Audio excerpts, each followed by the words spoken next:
Well, hello there, ladies and gentlemen, boys and girls, and children of all ages. Welcome to the 8R Stars Cup Day 1.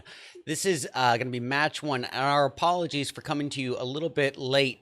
There was some miscommunication between the organization and myself as to the actual start time, but we are kicking things up. I just had to get the overlays all set up. For those of you who aren't quite acquainted as to who I am, I'm Red Eyes, your ever lovable and adorably cuddly caster, bringing you that daily dosage of butt kickery, tomfoolery, and all-around shenaniganism. And we do have a stacked lobby for you today. We got Codex, Kanina Power, Team Raid, Nightwolf, Unicorns of Love, Penta, Pioneer, Melise Esports, Dream Gaming, Team Unique, Bax Esports, Shockwave, Titan Gaming, De Muerte, Triple D Esports, Big, AR Namis, Game Bedell, KDV Esports, Team 2169, Fenerbach Esports, GMT Esports, Pax Diorum, Sly Machine, and Unreal Esports. So I'm expecting nothing but action right off the bat. I'm going to go ahead and get my face off the screen here so we can just focus on the match and what's going on. All right, so we got eyes here on Box Esports. Currently, Reflect, I believe his name is. Currently equipped with an M4 UMP combo. And he's just trying to survey the scene. It looks like he's got company. And that company would probably be from Team Raid. And it's actually Wild Kitty. Just Wild Kitty that I can see right there.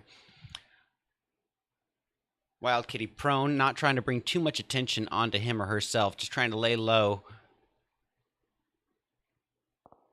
And let the threat pass on by. Looks like we got some takeouts in the distance. A member of Melise Esports has been removed from the equation. All right, getting eyes on Box Esports. We got Mandarin trying to pull a rotation here. He's a little bit of a ways away from his teammates here. I'm just trying to get some cover in the compound, it looks like.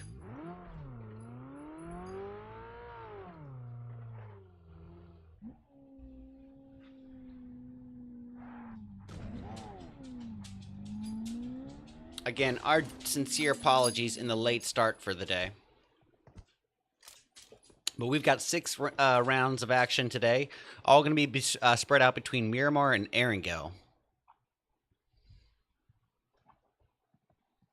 All right, as you can see, we have a pretty decent spread here, and that really is to be expected on larger maps, guys. And larger maps are going to be the entirety of what we're doing today, as we are just focusing on Erangel and Miramar. So there are going to be these moments of in-betweenness, these pockets of silence, these bits of downtime.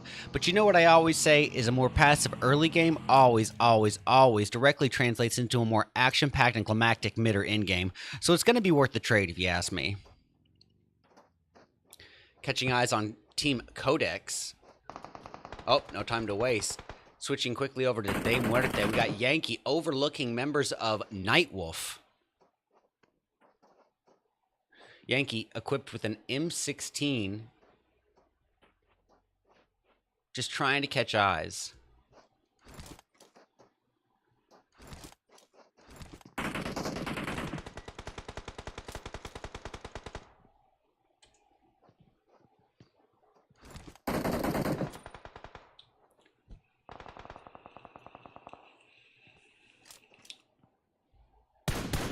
And there we have it, not putting the single tap, or actually trying to single tap the M4, and unfortunately taking a lot more damage than he's able to dish out if he was able to get any shots out that connected.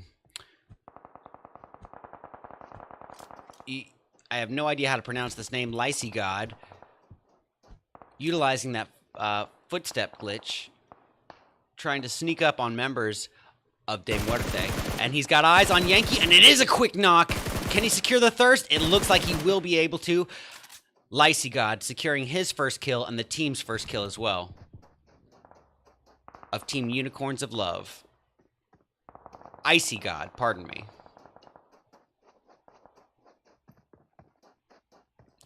Yeah, and we do have a considerable spread at the moment, and that, as I said, is to be expected. Oh, a member of AR Namis is taken down. 2 of them down at this point. 3 of them down. My apologies. 3 of them down. We are down to our one last remaining member of AR Namis.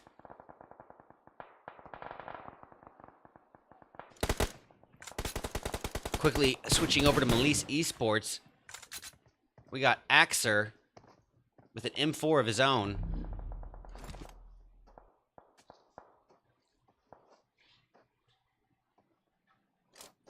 Dream Gaming, Sears, playing the belly bandit role here, as he's got multiple members of Melise Esports very close by. They're just trying to relocate, and he is taking dead zone damage, and it is hurting something fierce at this point.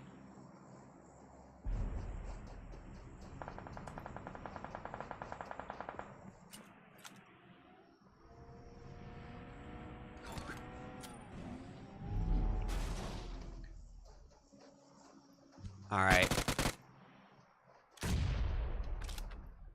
Dada EV in a all-out warfare here with Unicorns of Love, and here he comes in with the UMP, getting the vehicle explosion for the kill. Nicely done.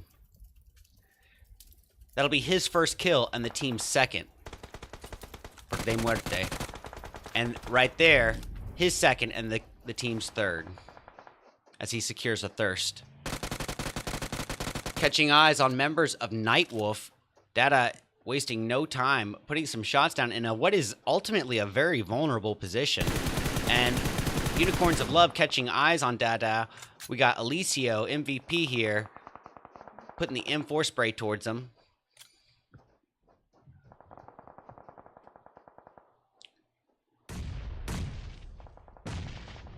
Oh! Did we just see a nade go off? Not sure if that connected all the way. Happy J is awfully hurt, and there is a nade to take him down from Monkey Kin from Team Codex. Tofi's taking quite a hit. He is able to secure a knock, but not shortly after taking down himself. Getting eyes on Team Unique, and that is it for him. Monkey Kin now with 4 kills, all 4 kills for the team responsible by him. Catching eyes on members of Melise Esports. We got Puncher here. Pardon me, this is Titan Gaming. My apologies. Titan Gaming. Looks like there was a bit of a team slot difference here to my slot list. This is Titan Gaming.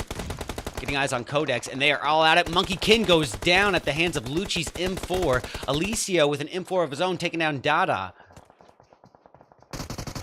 Catching eyes on 6 from Titan. And he does finish off Konina Power.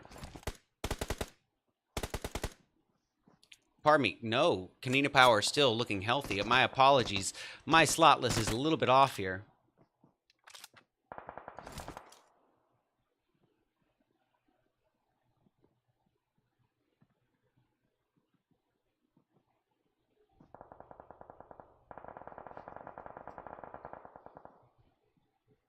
All right, let's get a brief moment here. Catching eyes once again on Titan 6 as he focuses in on Konina Power Lucci, but not able to get any connecting damage there, unfortunately. However, the Titans are looking very, very strong at this stage. Even though they're down to 3 members, they do have 8 kills to their name, with only 19 people remaining.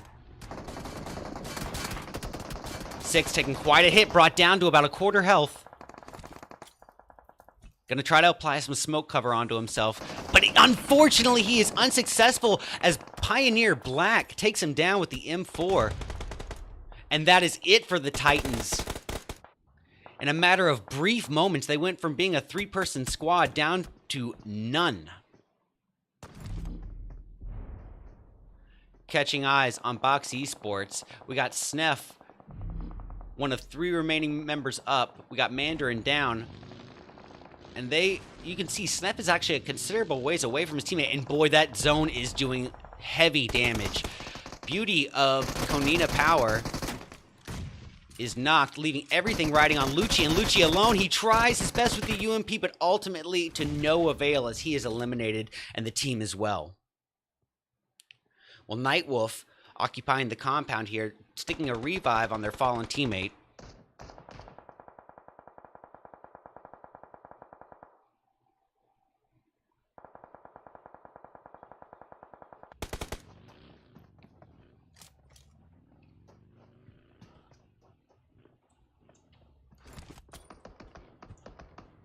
All right, Reflect with some utilities of his own. Catching eyes once again on Dream Gaming. Dream Gaming has been reduced down to Sears, and Sears alone with 0 kills for the team so far. This puts him at quite a disadvantage here, and unfortunately, he is running very low on meds with only 1 first aid left remaining to him. And yep, as I say that, Dreams is removed from the equation. All right, catching eyes for a brief moment onto Pioneer. Pioneer in the mix with Nightwolf, just 1 compound over, with Box Esports very close by. And there's Prada taking out Mandarin from Box. Prada scoping in with a 3x Scar L.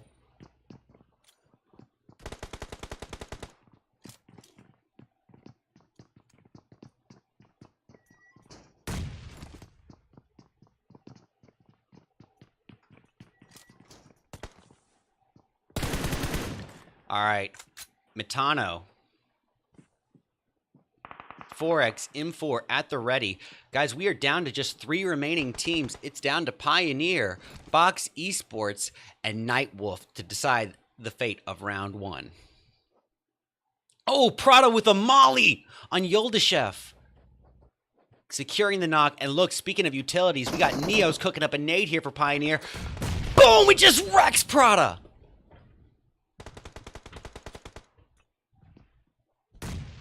Speaking of Pioneer, keep getting eyes on Yin Yang, pardon me. His nade does not quite connect. Neo's perched on the rooftop, ready and waiting with a Scar L UMP combo, throwing a molly to no avail there.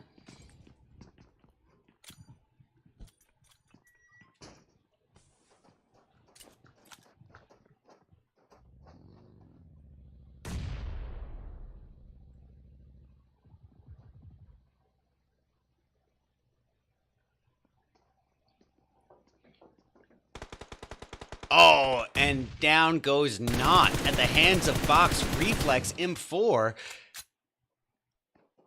Box Esports with 7 kills already to their name, 3 of which go to Metano. As he cooks up a nade, he's going to try to take out Yin Yang as well. Oh! Yin Yang, on the other hand, able to take out multiple members of the Nighthawks. And yep, just like that, Nighthawks are eliminated, guys. We are down to 2 teams. It's a 3v2. Pioneer versus Box Esports. Let's get it. Reflect with no shortage of utilities here. Tano quickly rushing up at the UMP. And ultimately, Box Esports securing the dub. Very nicely done. Let's hear it for Box Esports taking first place with a very nice, healthy, whopping, impressive 9 kills. Pioneer Esports in second place with 10 kills. Nicely done. Third place going to Nightwolf with 10 kills as well. We got Dream in fourth place, but with 0 kills to speak of. We got, pardon me, I'm unfamiliar with a lot of these teams. Konina Power in 5th place with 2 eliminations. The Titans going to secure 6, and they're going to do so with 8 kills. Codex in 7th with 4 kills. All 4 came from Moneykin alone. Oops, sorry about that. What an impressive match.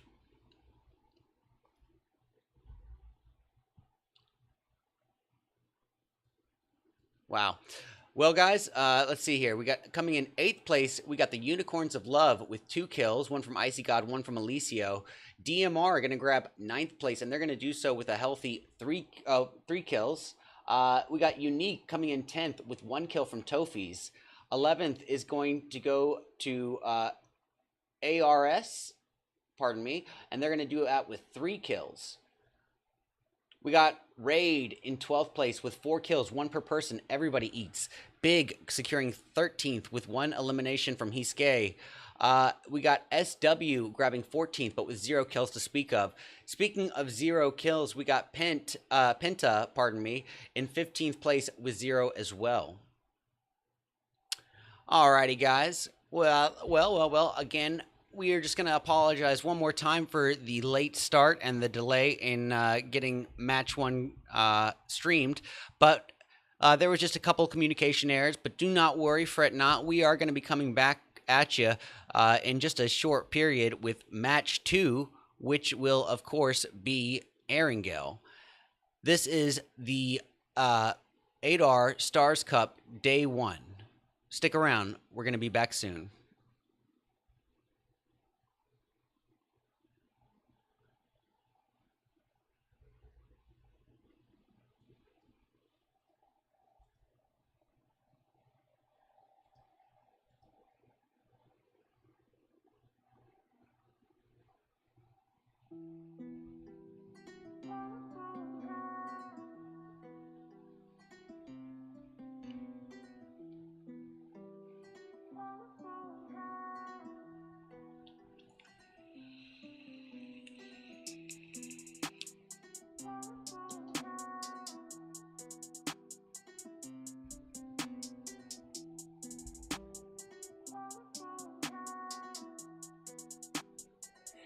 Fucking beats, nigga.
AG.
AG.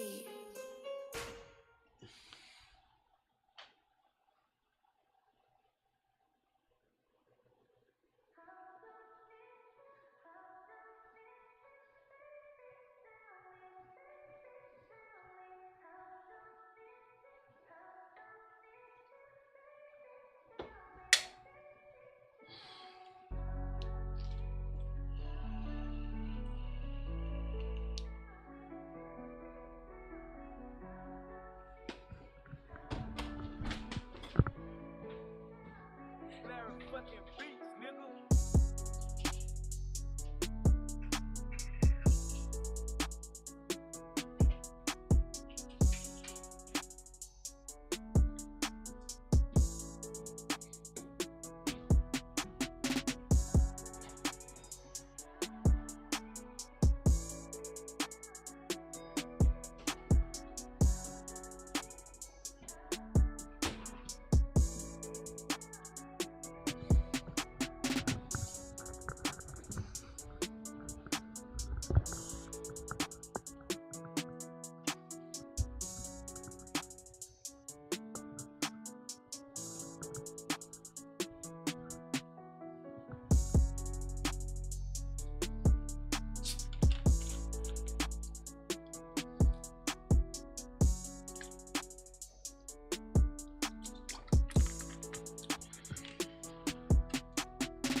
Larry fucking beats, nigga.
fucking beats, nigga.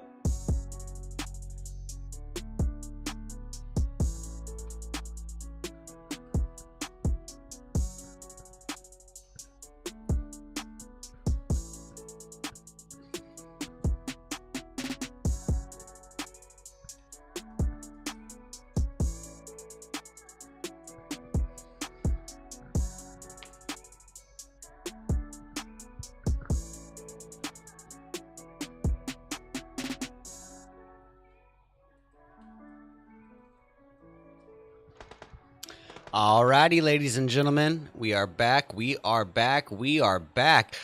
8R Stars Cup Day 1. This is going to be Match 2, Erangel.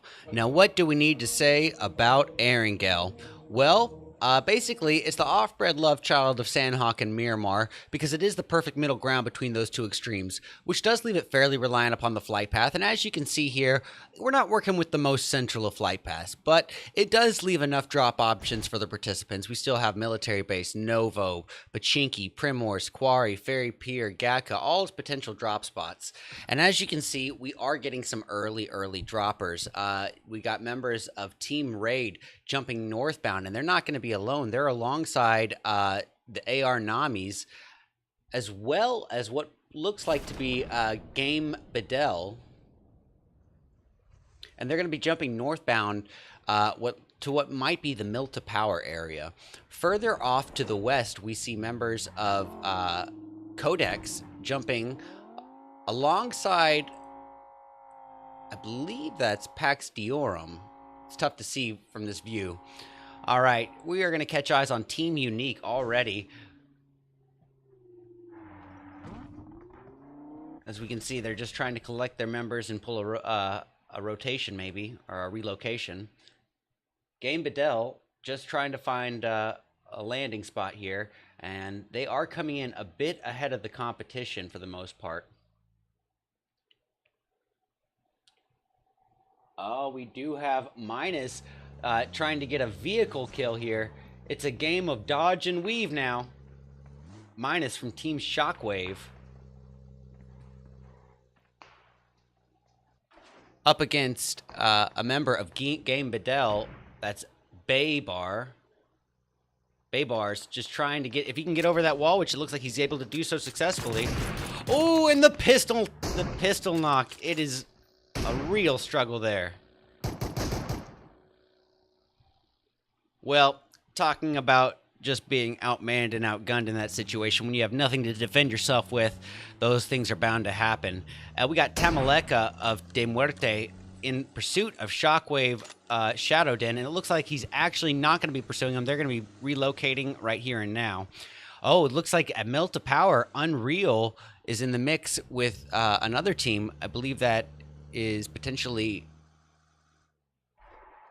Unicorns of Love.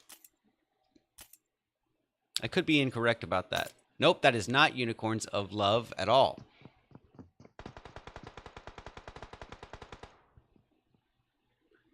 We got Unreal here in the mix with Sly. Sly Machine. Braz and Siopek pushed forward across the street up near Sly, putting him at a 2-3 disadvantage. Musicus, their teammate, further back, just trying to get looted up at the moment.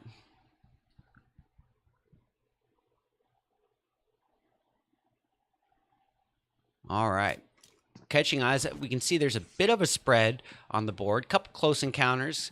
But as I said in match 1, you know, we are dealing with exclusively large maps today, and when you're dealing with large maps, you are going to have these moments of downtime, these bits of silence, moments of in-between time. But what I always say, guys, is a more passive early game always directly translates to a more action-packed and climactic mid or end game, so it's going to be worth the trade. Game Bedell, we got Baybars here pushing up very close to members of De Muerte. Tamaleka with an Uzi. Oh, is caught on fire, set ablaze, and brought down to below half health. Baybars taking some damage as well from De Muerte as he tries to put the vehicle in a position of safety. Kyle777 going prone, being a belly bandit with a UMP here. Trying to catch eyes on Temeleka, and it looks like he does so successfully, getting a great knock there through the window. Baybar is pushing up with no health, but is just going out to finish a knock, and he is going to be able to do so successfully. And that is Game Bedell securing their first and second kills, but it did not come without a price paid. They lost a member in the process.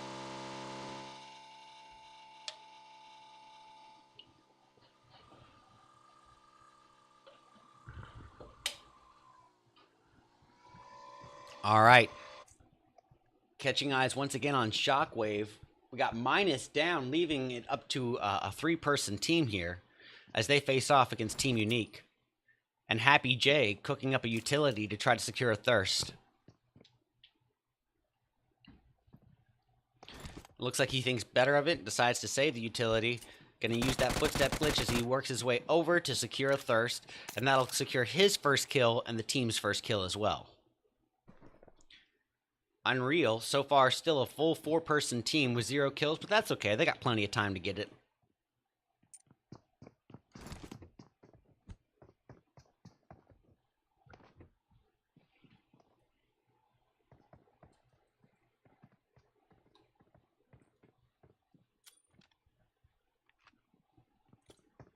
All right.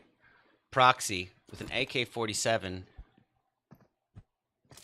Utilizing that footstep glitch here. Looks like they're in reasonable proximity to Team Unreal.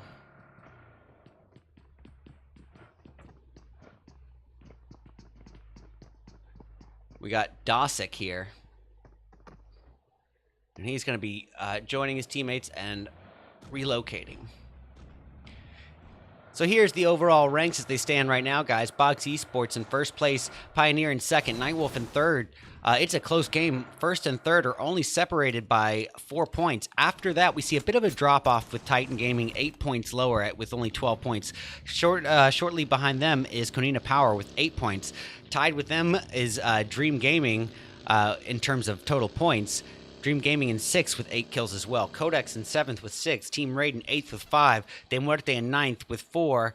And AR Nami's in 10th with 4 as well. Unicorns of Love in 11th with 3. Team Unique in 12th with 2. 13th going to Team Big with 1 kill, or 1 point, pardon me. And trailing after 14th, 15th, and 16th, Penta, Melise, and Shockwave with 0 points to their name.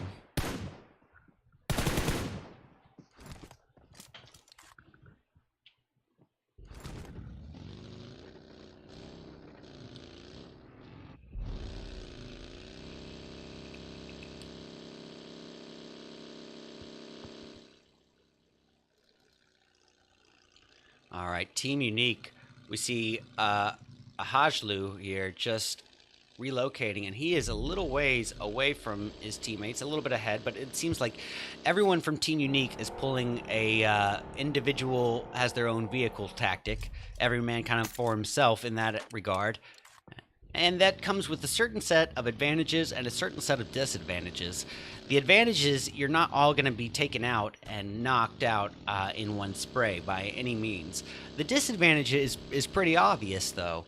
If you are attacked, then you have no one there to back you up. And that is, you know, a pretty big a problem in that regard. So is it worth it? It's a coin flip. It's kind of on a case-by-case basis.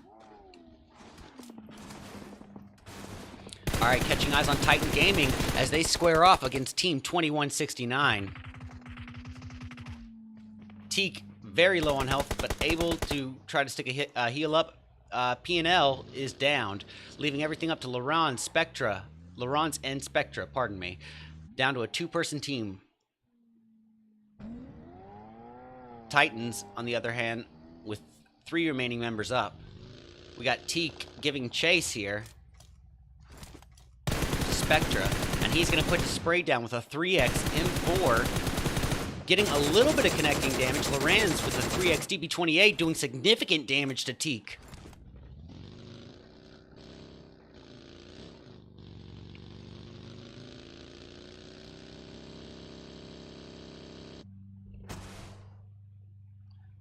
All right, catching eyes on GMT.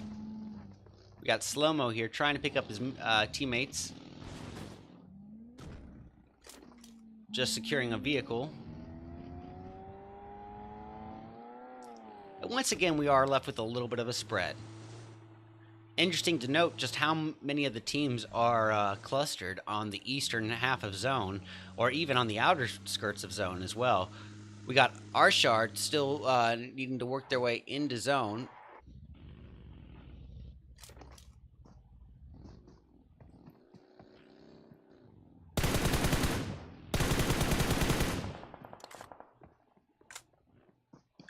All right, Unique up in the mix here with members of KDV Esports. And it looks like Vitamin gonna put the spray down with a 4X M4, not getting any connecting damage thus far. Oh, and just as I say that, he's able to dish out some damage to Mind. Not enough to secure a knock, unfortunately for him, but enough to keep them intimidated and maybe even bow out. All right, Shockwave relocating into zone. Everyone just trying to claim positioning at this point. It's all about claiming real estate at this stage of the game. We got Happy J moving a bit ahead of his team. And they're going to be pulling a northern rotation around the top half of zone, and probably coming in around the bridge area. Now, when they do that, they're going to have to watch out for Team Big. Big could be a problem for them. As they are perched up on the mountaintop, they're going to have that height advantage to see them crossing that bridge.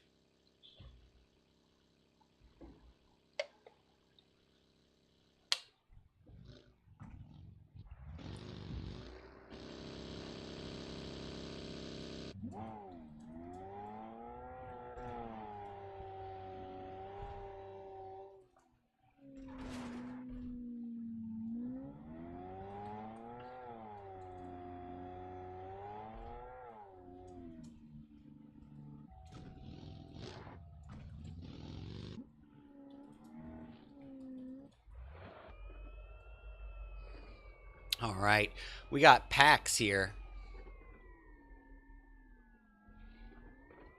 Pax Diorum. Wait with a Mini 14 8X combo. You don't always see someone utilizing the 8X Mini, but when you do, you can bet one thing. They've got a lot of opportunities to hit their shots with that DMR.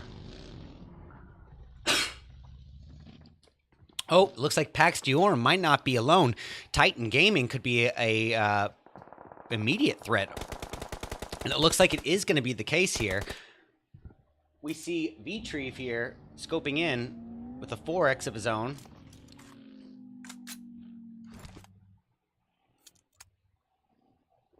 And Titans just trying to get boosted.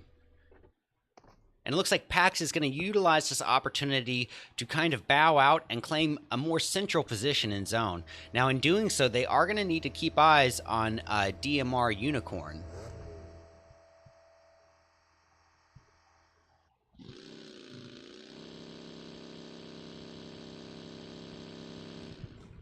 All right, most teams just trying to work their way in zone, but it is interesting to note that we have 4 teams just right on the outskirts, just in front of the dead zone. All right, here we have it. KDV up against Fox Esports as Vitamin puts the spray down with the 4X M4, doing significant damage to his opponent, taking him down to below half health.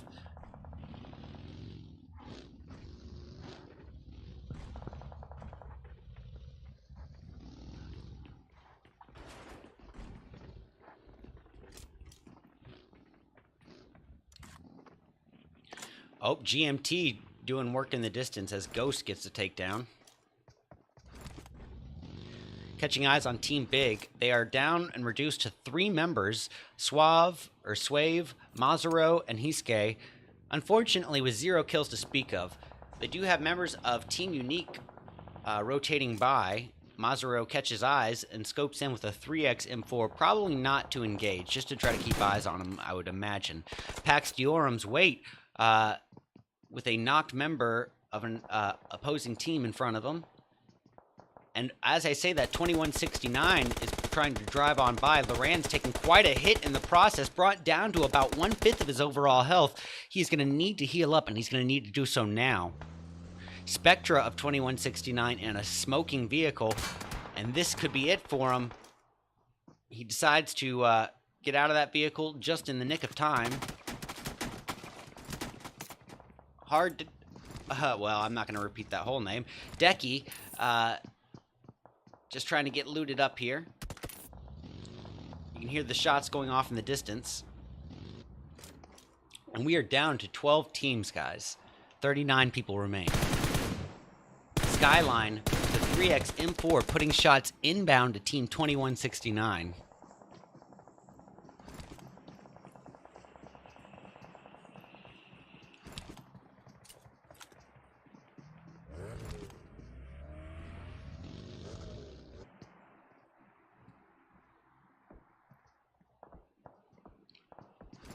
All right, catching eyes.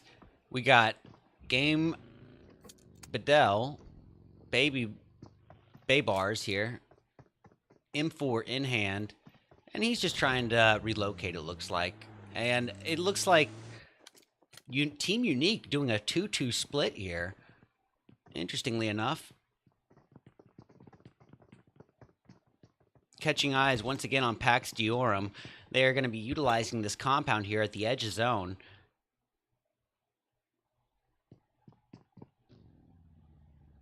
De Muerte's Unicorn, not to be confused with the Unicorns of Love, already with one of the team's 2 kills in his name, and he has got an immediate threat of, of Game Bedell, or pardon me, is that their name? Game Bedell. Very, very close by. Please do forgive me, guys. I am a North America caster, and I am unfamiliar with a lot of the teams. So if I come in sounding a little foreign to the topic, that's why.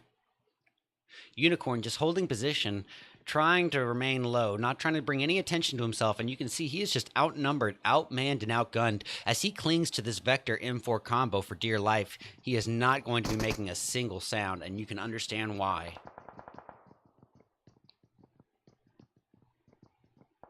Unfortunately for him, it might be all for naught, as nades are being thrown in his direction. I think his location is no secret, and perhaps his gun is showing through the wall. Unicorn not gonna budge. It's not that he thinks that he's still hidden. It's that this is his only position of cover that he can possibly have. Oh, look at this. It's someone from Unreal. It's Joker showing up right behind the shack. And here comes the Unreal crew coming in after a Game Bedell. Kyle 777 with the utility that amounts to no avail. Putting a pre-fire with that UMP down, not getting any connecting damage. Unreal cooking up numerous nades. Oh, Musicus is down. Kyle's downed. Flaws is able to secure the thirst, but he is brought down to half health with probably no opportunity to get this met off in time. We'll see. Baybar is going to try to hold him off at bay, maybe giving him the opportunity to get the heal off, and it looks like Flaws is able to get a first aid off. Baybar is taking a huge hit of damage, and now the Titans come in. Teak approaching with a utility of his own. Oh, no success there. Baybars and Flaws holding position.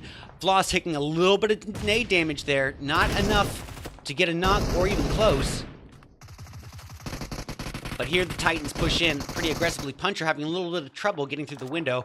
But the Titans just eliminating the remaining threat of Game Bedell and securing their 9th kill. Tuning in to KDV with 3 kills to their name. They are still a full 4-person team. We see they are up against Team Big as Suave putting some shots down with the 4X M4. Big operating as a team of 3 at this point. They've already lost 1 member. Catching eyes on Pax Diorum now with 4 kills to their name.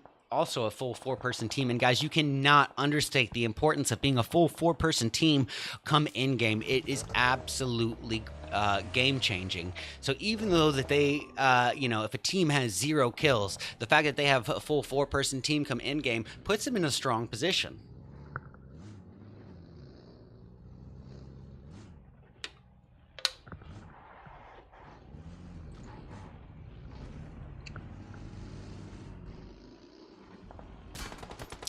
Ooh, and that is mine from Team Unique, being knocked out of the vehicle and quickly thirsted.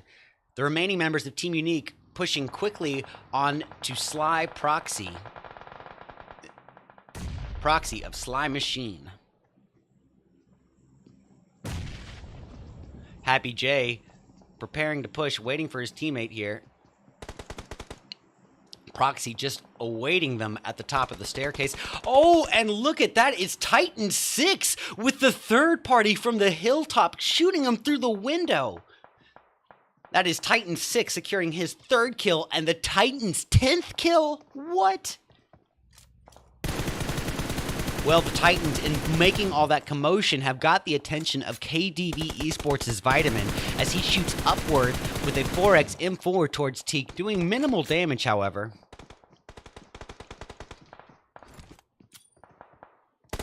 Catching eyes on GMT, who just started off as a 3-person team to begin with, reduced down to 2 people, I believe.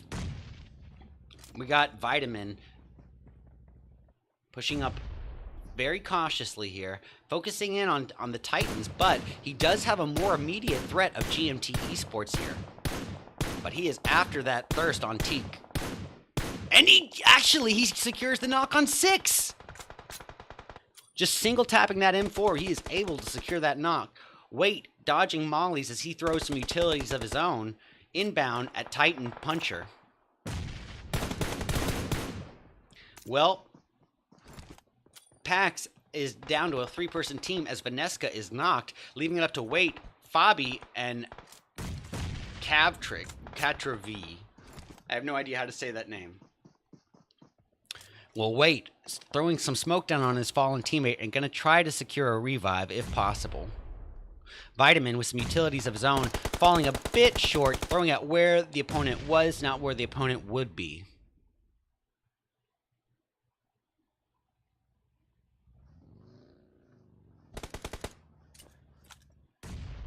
Vitamin, however, with another nade, just taking out Hisk of Team Big, just casually throwing that nade.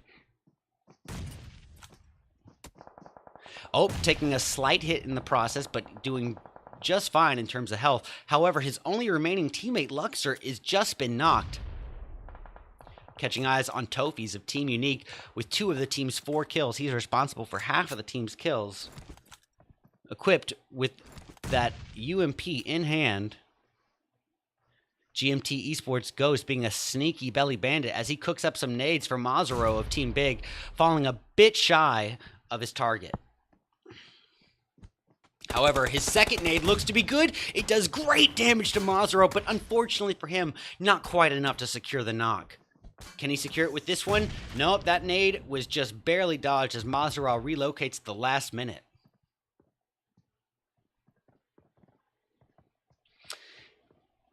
Guys, I'm curious, who is everyone rooting for? Who does everyone predict to win this overall event? Who do you predict to win round 2, and who do you predict to win the overall event for the day? Let me see those answers in chat. Oh, Mazarao taking a little bit of damage there, brought down to about 75% of his overall health. We got Unique scoping in at him. Oh, and it's not just Unique, it's also Pax Diorum's Weight. Now look at this, Pax Diorum now with 9 kills and still a full 4-person team in a very, very strong position with the high ground as well. They are looking very strong, guys. Only 3 teams remain here. It's Unique, Pax, and one other, Big, Mazarao's Big. And he is hanging back in the dead zone, taking significant damage and just wrecked by Happy J in the distance. Guys, that leaves us down to Pax Diorum and Unique in a 3v4. To end round 2.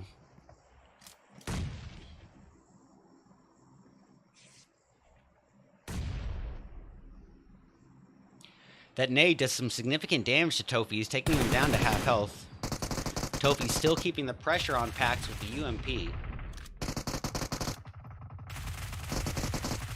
And almost secures the knock on Vaneska, but not quite. Vaneska still clinging to a thread of life. And as I say that, I caster cursed him. Oh, but Tofi's taken down immediately after securing the knock, leaving Wait and Cavtriv and Fabi up against Unique's Hajlu,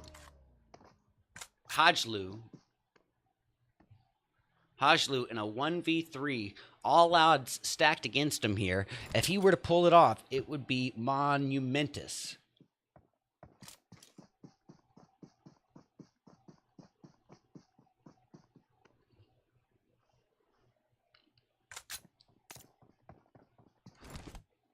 Momentous or monumentous? I might have just made up a word there. All right, and Fabi catches eyes on Hajlu, almost taking him down, but taken out in the process and quickly thirsted, leaving him in a 1v2, leaving Hajlu in a 1v2, and he had no health, and so ultimately Pax Diorm just cleans up what remains. He was outnumbered, outmanned, outgunned, and Pax Diorm able to secure the dub, grabbing first place with a whopping 12 kills. Nicely done. Not to discredit Team Unique and Hajlu for carrying his team back all the way to the end, with 6 kills, 2 per person between 3 players. Not bad. We got Team Big securing 3rd place, and they're going to do so with 4 kills. Coming in 4th is the 3-person team of GMT with 2 kills, both of which are from Ghost. Let's not discredit GMT. 4th place as a 3-person team is impressive. We got KDV in 5th. Moving on down to Sly Machine in 8th with 1 kill from Proxy. 9th going to Game Bedell with 4 kills. Coming in 10th, it's De Muerte, and they're going to take that with 4 kills, 3 of which are from Unicorn. Unreal in 11th, but with 0 kills to speak of. Let's see here. We got 12th place going to 2169. They're going to secure that with 0 kills to their name. 13th going to go to Box Esports, the winners of round 1, I believe. And they're going to do that with 1 kill. And unfortunately, just 1 kill. 14th is going to go to Shockwave. Unfortunately for them, 0 kills as well. Well, guys, you know the drill here. Stick around, and we're going to be back after a short intermission with match 3, where we will be returning to Miramar. This is the 8R Stars Cup, Day 1. Stick around. We'll be back soon.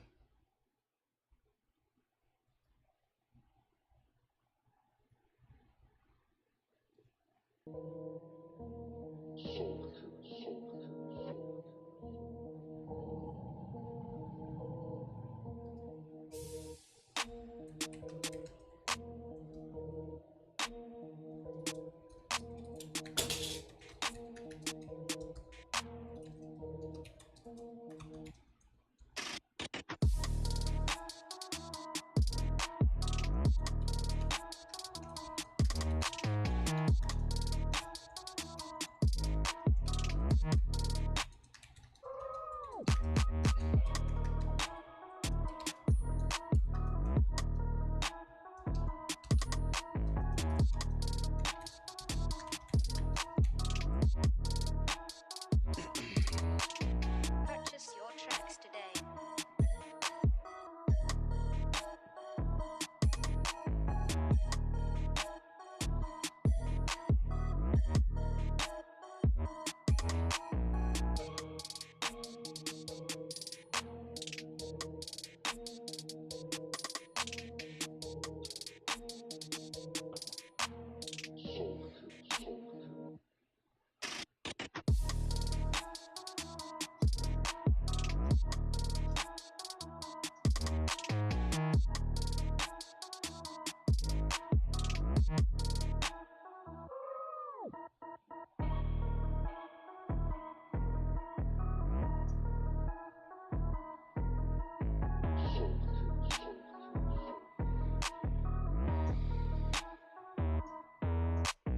Purchase your tracks today.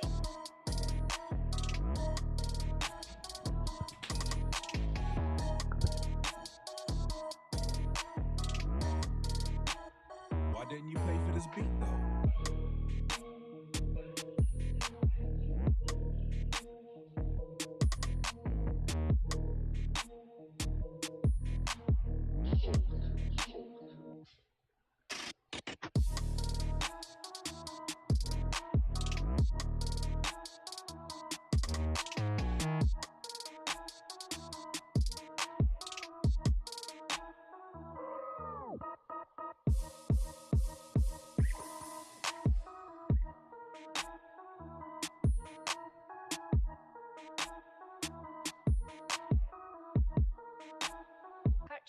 tracks today.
Well, alrighty, ladies and gentlemen, boys and girls, and children of all ages. Welcome back to actually match 3 of the 8R Stars Cup, day 1.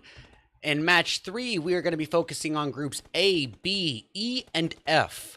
And we are going to be kicking this off as, yet, you guessed it, another Miramar. Now, what do we need to say about Miramar? As we weren't here for the beginning of round 1, let's go ahead and go over the overview of Miramar. It's basically the largest map that we have in the game.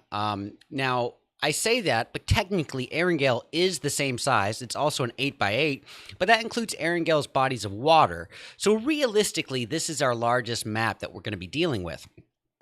Meaning that the odds of 2 teams landing next to each other is just automatically going to be a bit slimmer. But it's also the most open map that we have in the game, meaning that the odds of you being sniped from 300 meters away is just exponentially higher. So you need to be alert of not just your immediate surroundings, but your distant surroundings as well.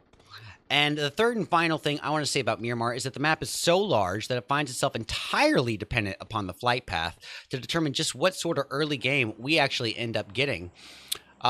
And look at those overall scores. Pax Diorum holding the lead. Now here's our flight path, and once again, we are seeing a not ideal flight path for the participants. This is going to be a bit of a tougher situation for them, but it is going to leave them with plenty of drop spots still. Pozo, Monte Nuevo, Chumacera, Puerto Paricio, Los Leones, Higos, Valle del Mar, all are reachable at this distance. Now, I am seeing some early jumpers. It looks like members of Game Bedell are going to be jumping northbound and potentially alongside Unreal Esports. As well as certain members of Nightwolf have also gotten an early jump off. However, it looks like Nightwolf is doing a bit of a split up here. We also see members of Codex getting an early jump as they go heading northeast to where I couldn't really tell you. But wherever they are going, they're not alone. They do have members of Game Bedell alongside them very close by. We also see members of 2169 pretty darn close to Melise Esports, just over the power grid area. We have quite a cluster at Picado as Raid, GMT, and Penta all land on top of one another, and already a member of Penta is downed. Leones, it looks like it's going to get some loving too. We've got members of Conina Power jumping alongside Pax, Slime Machine, and Unicorns of Love as well. Catching eyes on Pax. Oh. A lot of close encounters here. A lot of teams landing pretty close by one another for it being a Miramar match. While that is statistically less likely, it does happen from time to time. Purple from Team Raid is taken out by Sheriff. Codex is Money King going after Game Bedell. Purple is quickly thirsted. All right, here we have Penta facing off against members of Team Raid here. Of Hayes is pushed up the closest. He is just one building away from Manu. Manu currently equipped with a UMP M16 combo. We got Taper KZZ with a Scar L in hand. Scar L UMP combo, that 1-year anniversary UMP.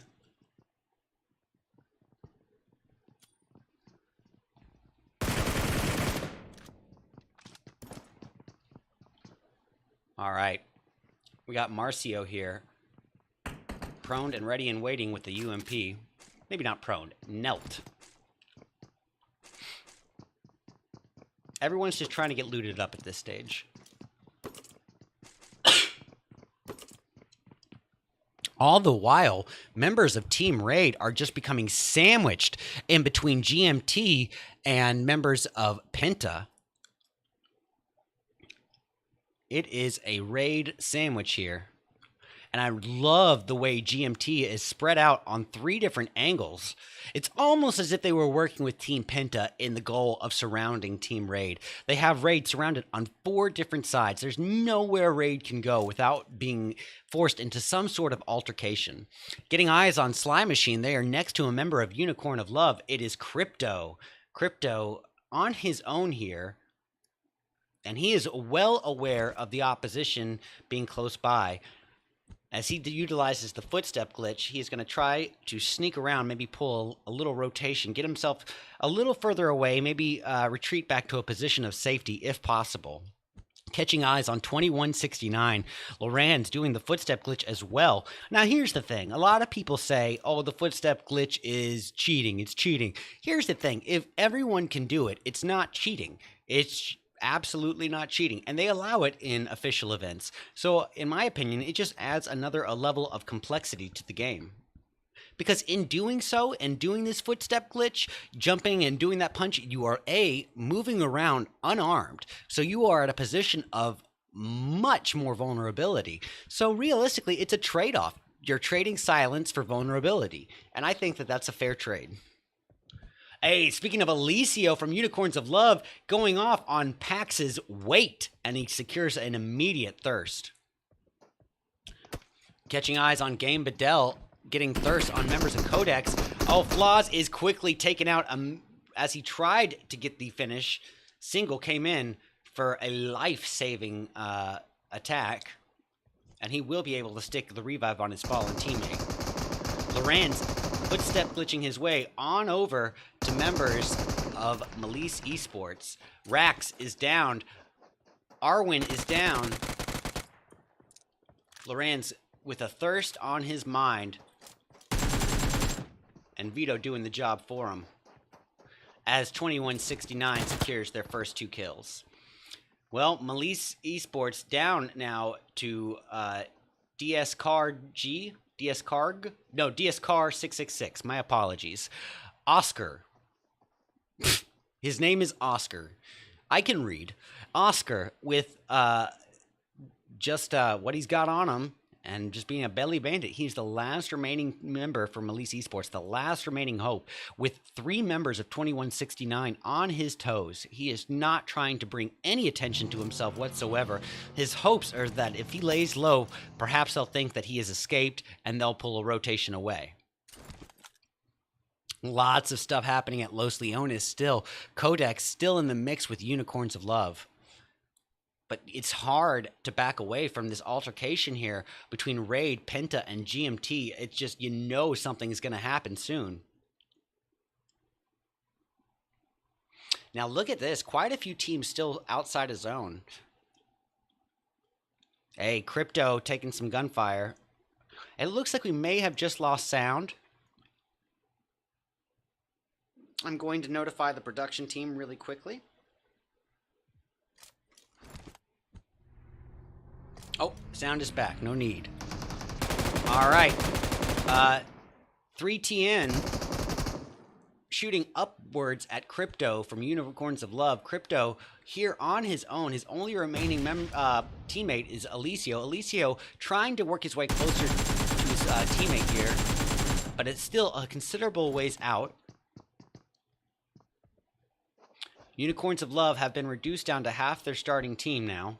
Icy God and Reznov have been eliminated.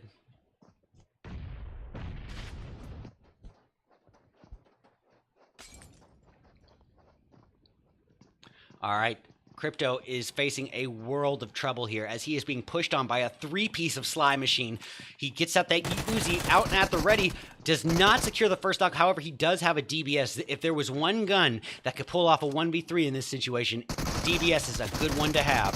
He gets the first knock, but ultimately taken down in the process. He was just outnumbered, outmanned, and outgunned. If you are just now tuning in, this is the 8R Stars Cup, Day 1, Match 3, Europe.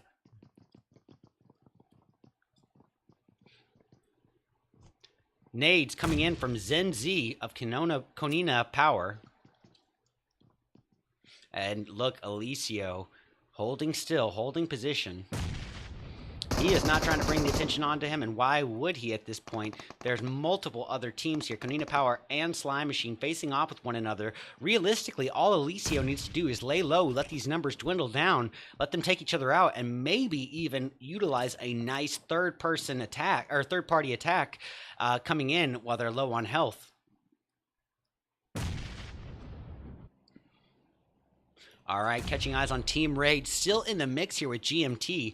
Raid has been sandwiched in between Penta and GMT for quite some time now. Alicio does go off on Proxy and Gonzo Boss. Unicorns of Love only clinging to Alicio. Penta Manu is down. This is Raid versus Penta, and ultimately Furia, while putting up a good fight, was taken out. KZZ getting a takedown as well. Penta still in the mix here. We got Sheriff from GMT pushing his way up.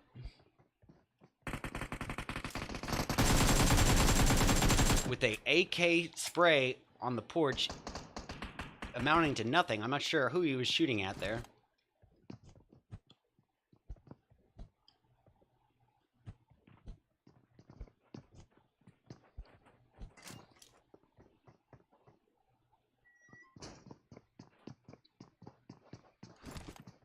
All right, Slow-Mo in desperate need of some healing. He does have 5 bandages and a few boosts, and he's going to utilize them now.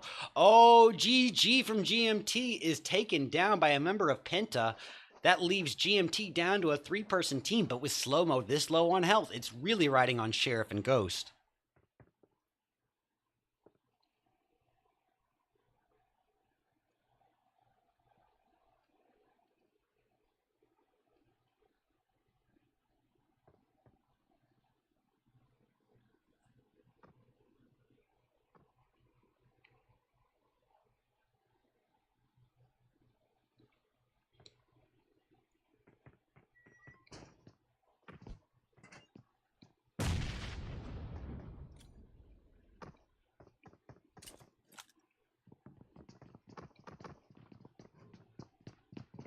All right, catching eyes once again on Penta.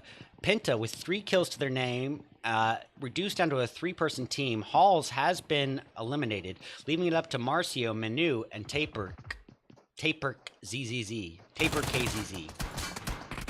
Marcio is down from the side by GMT Slow-Mo and quickly thirsted. Sheriff taken down in retaliation.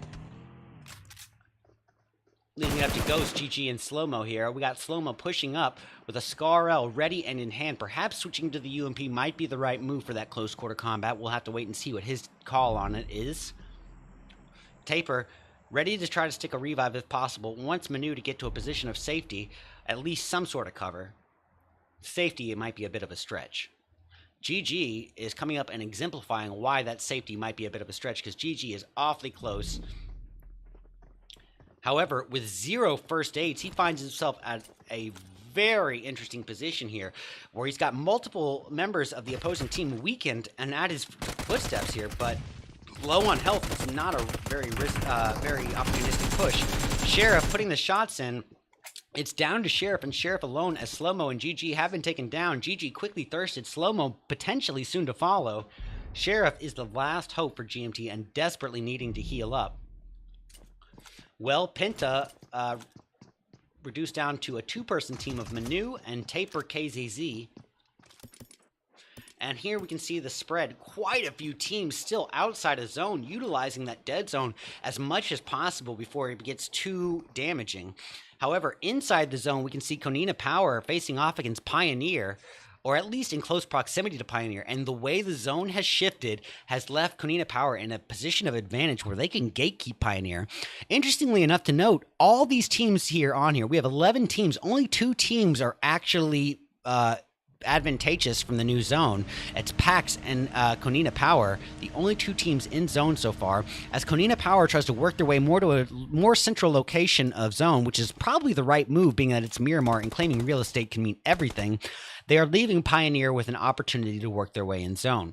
Nightwolf just securing a kill on, I apologize, I did not see who that was, Perhaps members of Team Dream, I believe. Yeah, Dose and Endorphin have been eliminated, leaving it up to Valier and Sears.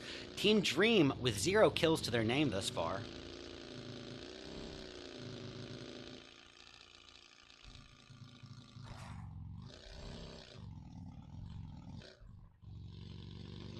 All right. Catching eyes once again on the map view. Now is when the teams are starting to work their way in. 2169 coming in from the northwest, as well as Team Unreal. Now, if 2169 decides to hold off on the edge zone, that's bad news for Unreal.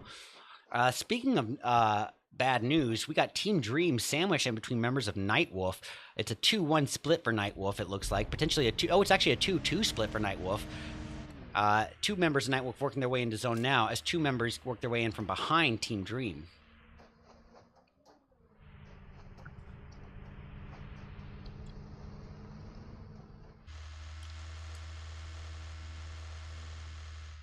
All right, it looks like Pioneer is working their way over to Konina Power. Catching eyes on Prada and Yin Yang.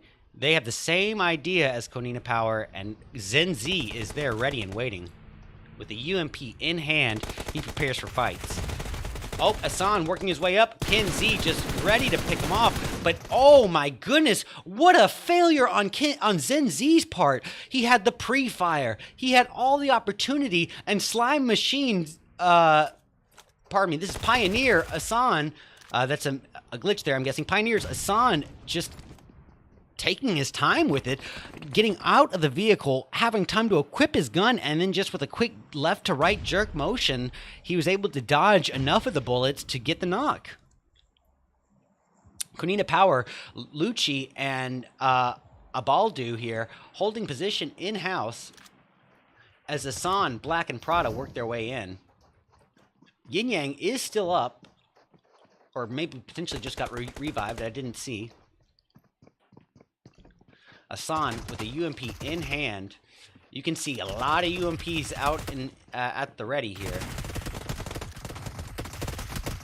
Oh, Konina Powers got 1 member down. That's Baldu being taken down, leaving everything riding on Lucci, and it is just not enough as Asan comes in and cleans house. Very little health to speak of, but he is able to get the job done, and he will get the revives on his fallen teammates, Prada and Black. Well, that leaves us with a bit of a spread. And as I said, as I say a bit of a spread, we see 2169 Spectra pushing upward to the opposition. All right, no time to waste. KDV Esports, still a full 4-person team, 0 kills to speak of. But as I said last round, guys, you cannot place enough emphasis on being a full 4-person team come in-game, especially not on a map like Miramar.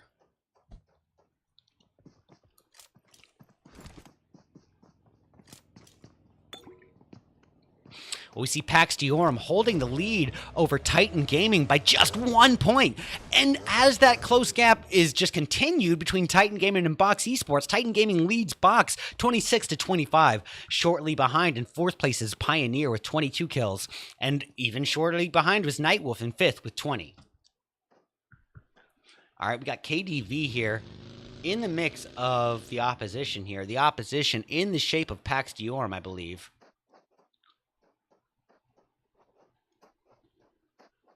I see a lot of chat about Alicio. Alicio Gaming being the GOAT. Well, let me just say, I have casted about, I'd say at this point, probably about 700 matches or 700 events. And I have been looking forward to casting an event with Alicio in it for about a year now. So I am super excited to be a part of this. Can't wait to see what he does. And just going off of what he was doing in the kill feed alone, he's definitely going to be a fun watch.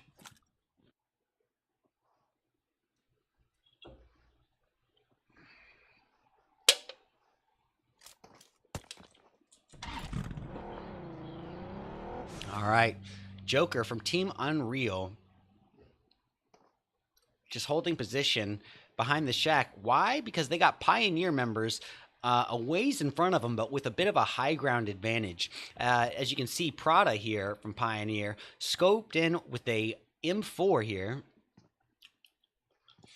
His teammate Asan desperately needing to heal. With only one first aid, he's going to be utilizing bandages, and I don't blame him one bit.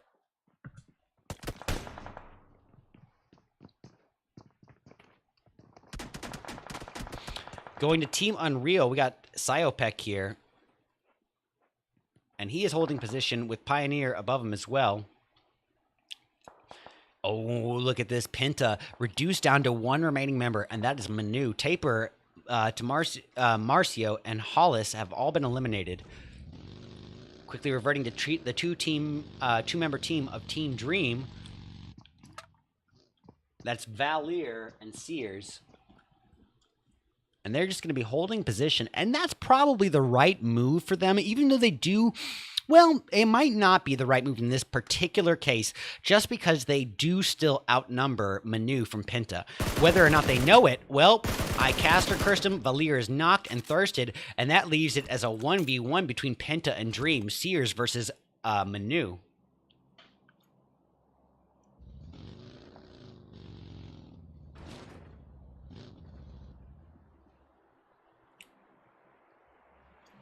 All right, here we have it. The Nightwolves versus what remains of Pax Diorum, which is a three-person team of Katrov, Fabi, and Vaneska. Wait has been eliminated, and Wait, as we saw in the first two matches, was definitely one of the heavier hitters for their team. So this could put Pax Diorum at a heavy disadvantage. Oh, and it looks like Sears from Team Dream gets a little bit of retaliation and secures the kill. However, in doing so, he has brought on the attention of Pioneer. No time to waste. Getting eyes on Nightwolf. We got Neos securing a kill here. His second kill and the team's third. Nightwolf at this point is a three-person team of Not, Yoldashev, and Neos. Pardon me. Neos with eyes on Psyopek, just nading the heck out of him. Beautifully placed nade.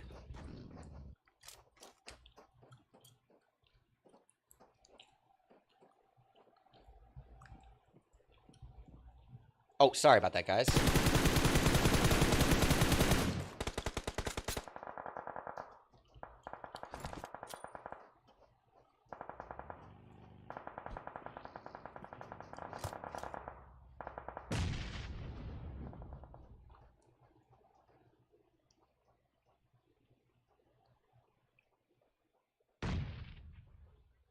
All right, we have a standoff here. 7 teams remain, but Pax, KDV, and Nighthawk all in one cluster here. Pax and KDV especially, with Vitamin here holding the high ground. He's going to be cooking up some nades here for Pax. Nade thrown in the top left window, not connecting to anyone. Vitamin full spraying the 3X Scar L, inbound of the bottom window, just a moment too late. Prada going after what remained of Dream, which was Sears, and that's it for Team Dream. Vitamin holding the pressure onto Pax with no shortage of utilities. He is just making it rain hellfire in that house. And there it is! It's actually not his nade. It's not his nade that does it. But it is enough. Wait, was it his? I don't believe so. But he is pushed up. Vitamin is ready to capitalize regardless. A Captriv is down. Vitamin is down right before our eyes and is about to be quickly thirsted. Neos of Nightwolves clinging to life by the hair on his chin. Pax is now reduced to Fabi. Fabi does secure the knock. Nope. I withdraw my previous statement. Not Fabi's. It's Fabi versus Vitamin here, as Luxor is a little further out, but he is trying to do some cover fire. Luxor going to use this opportunity to work his way around the threat and into zone, it looks like. Not going to be helping his teammate. Neos, with one remaining team member left, which is Not, holding position here in the mix with Pax, and GMT nearby. KDV nearby. Again, please forgive me, guys. I am unfamiliar with a lot of the teams here as I'm a North American caster, so I am reading off of a slot list, so please do forgive me for that. All right. Fabi holding position as realistically that's his only option. Speaking of GMT, even though I brought him up by mistake earlier, we are getting eyes on Sheriff, who's still in the mix here, but with a member of 2169. The last remaining member of 2169, however, Vito. Vito with 2 kills of the team's 4. We cannot rule him out just yet. And in a 1v1, it's a fair fight here. And it doesn't look like either member is too eager to engage with one another, but Pioneer with the high ground here over what remains of 2169, and if they catch eyes on him, it's done. Look at this, Pioneer catching a little round of luck here as the care package drops directly near them. Just a few short feet away. Prada not taking the bait and going for it, as realistically it could ultimately be his downfall if he does. Vito putting a smoke down, which is probably the right move, but in doing so, he definitely has given up his location. And Prada is on the hunt with that UMP in hand. Pioneer with 5 kills and still a full 4-person team. 9 people remain, and almost half of them are Pioneer members. Asan taking out Luxor. Prada shooting in at Neos.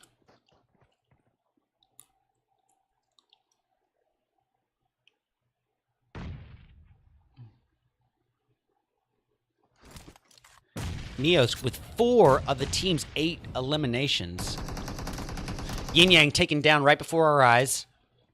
Well, that leaves it down to Black, Asan, and Prada. Still 3 members up for Pioneer. They are still looking very strong, even against the 2-person team of Nightwolf. Prada trying to met up as quickly as possible, resorting to boosts rather than bandies, and deciding, ironically enough, to hold on to his first aids. This might be the time to utilize one of them. Maybe at this point he's healed up enough to where bandies make sense, but with only this few people left, I doubt that he will have many more opportunities to heal up.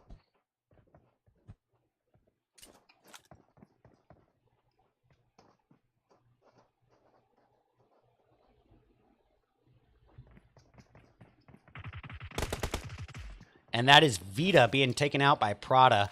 Well, that leaves us with 3 teams remaining, guys. It's Nightwolf, Pioneer, and as I said, that GMT is just eliminated. Sheriff is out of there, so it is down to Pioneer versus Nightwolf. We got ourselves a 2v4 on our hands. Let's go. Oops, sorry about that.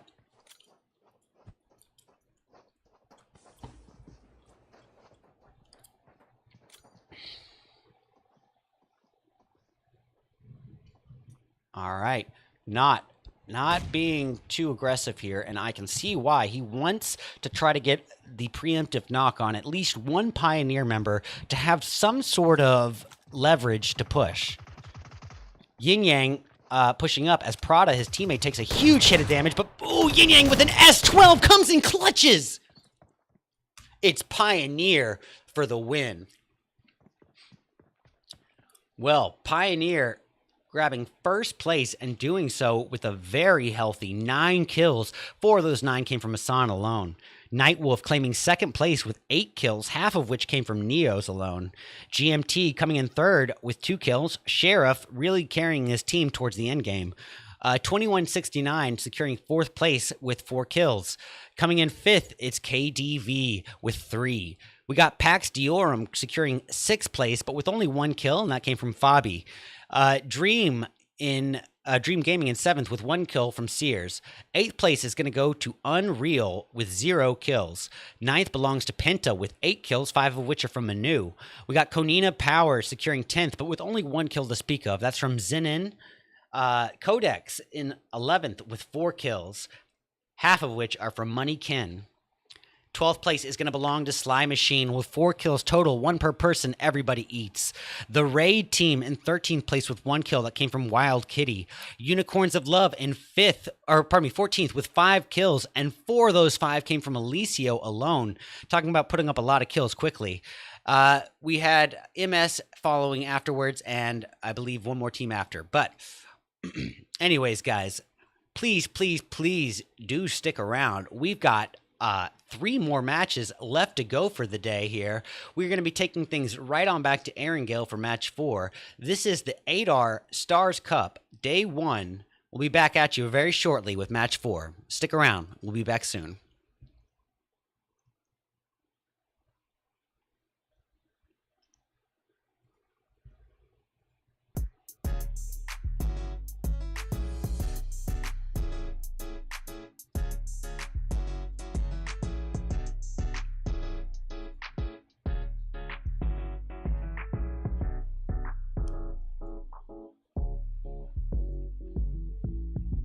Sorry about this, guys. One moment.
Purchase your tracks today.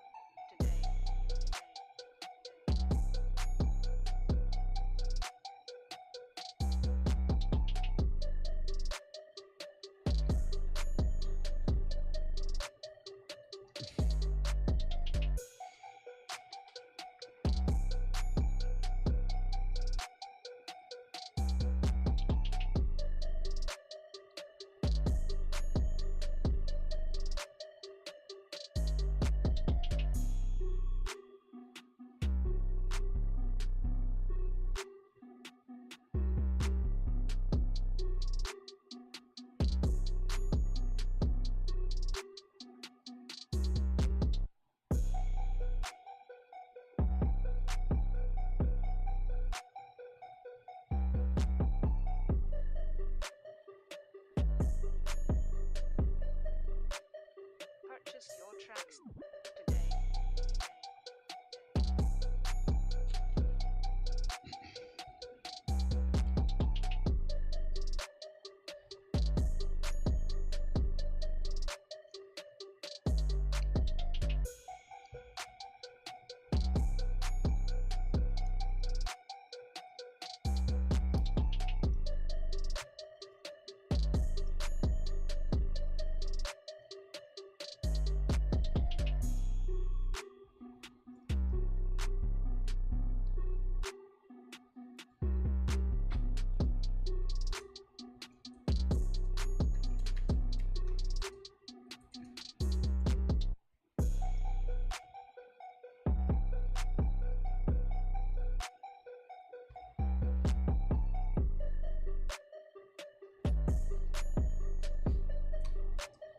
Purchase your tracks today.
Alrighty, ladies and gentlemen, we are back with the 8R Stars Cup Match 4, which is going to be yet another Erangel. This match is going to be exclusively groups A, B, C, and D. All right. Well, taking a look at the flight path we got here, we see not a very ideal path, but it's not as bad as it looks. It still leaves some drop options like Novo, Milta, Shelter, School, Rozhok, Severny, Yasnaya, Mansion, all droppable at this point. We do see some early jumpers, however. We've got, members of Titan Gaming heading westbound, and they're not alone. They've got Pinta as well as Nightwolf alongside them. We see members of Unicorns of Love dropping directly down, and they're not alone either. They've got members of AR Namis as well on them. That's something to keep an eye on moving forward. Dream moving up in the mix with Nightwolf as well as Codex. Nightwolf a little bit sandwiched in between Codex and Dream, but with a bit of space on one side. We can see quite a cluster happening at Prison as Team Unique is there. Oh, there's Pinta being already started to being worked on by the Titans. It's a quick knock and thirst on Hollis. Teak taken down to half health, actually below half health, but is able to get a first aid up and do some damage to Mauricio, taking Mauricio down to half health. Mauricio, perched ready and waiting for the inevitable push, decides to move up to the rooftop. And oh, shot by 6 in the distance. Titans really looking strong at this point. We got Teak already equipped with an M4 UMP combo in hand. Very lucky to have it this early in the game.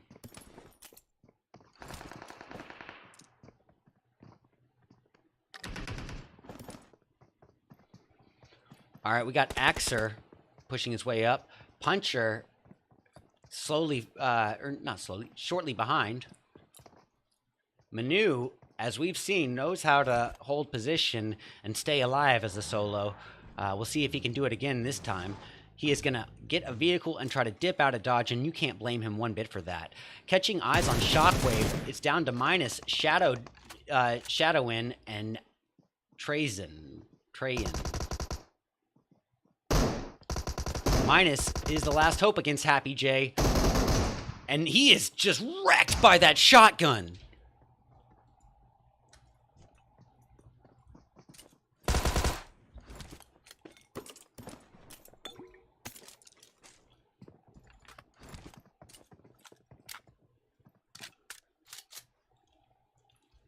All right, well, Happy J going to be able to stick a revive on his fallen teammate.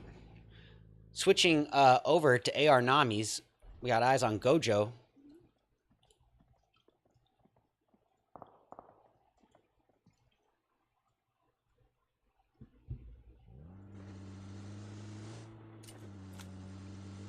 All right, Skyline putting the shots over towards Crypto with a Scar L iron sight. Crypto taken down to 75% of his health, maybe even lower, probably about 70%. 60 maybe. Oh, Gojo taking some retaliation damage.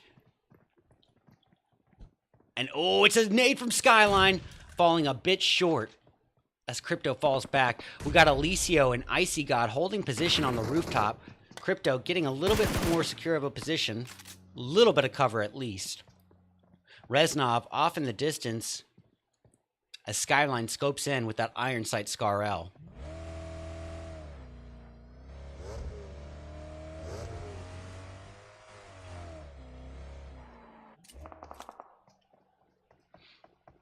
Reznov pushing up.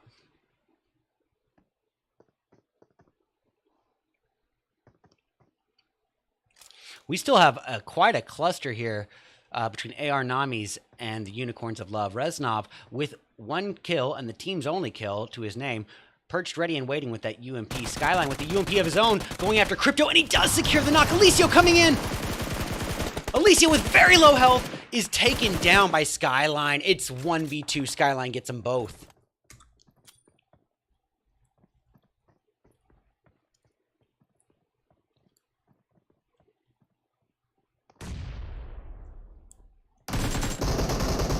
Reznov up against Gojo here.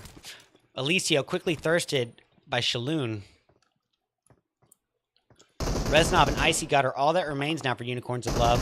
Reznov with a nade that's just a little bit too far, doing some damage to Gojo, but not enough to do much at all. Scoping in at Skyline. Skyline, on the other hand, is low on health and doesn't look to be meting up.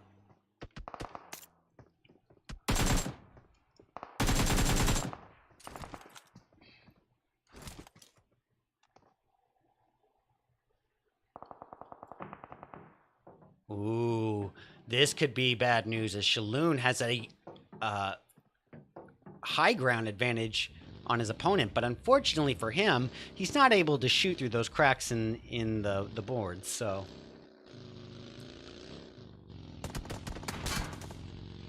All right, Manu, once again, the last remaining member for Penta, just trying to get some placement points for his team here, and you can't really blame him. The goal for him this match is going to be laying low and not drawing attention to himself. He's got to let these numbers dwindle down and get some better placement. His only real shot, oh, and that is it for AR Nami's Unicorns of Love. Icy God and Reznov as a two-piece coming in. Icy God finishing off Skyline.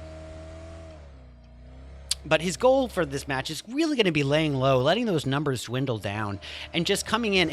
Realistically, if he's going to be getting any kills at all, it's going to be from utilizing a very well-timed third party.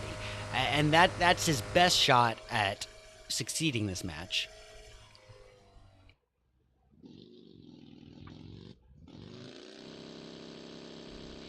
All right, De Muerte, still a full 4-person team, but with 0 kills to their name thus far. That's still no big deal because they've got 49 people remaining on the map.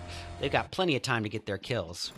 We got Unicorn here, not to be confused with the Unicorns of Love. This is a player from De Muerte named Unicorn. And it looks like DMR is going to be utilizing an every man for himself tactic. Catching eyes on Codex, we got Monkeykin and the team, still a full 4-person team. Not a single kill to their name, but as we said with the other team, they've got time to get it. Pioneer Hassan going after Raid as he gets the knock on Wild Kitty. And it looks like the remaining members of Raid are across the water at North George. So that could be a bit of a mistake on Raid's end, having pushed one member across down to South George. Catching eyes on Elise Esports here.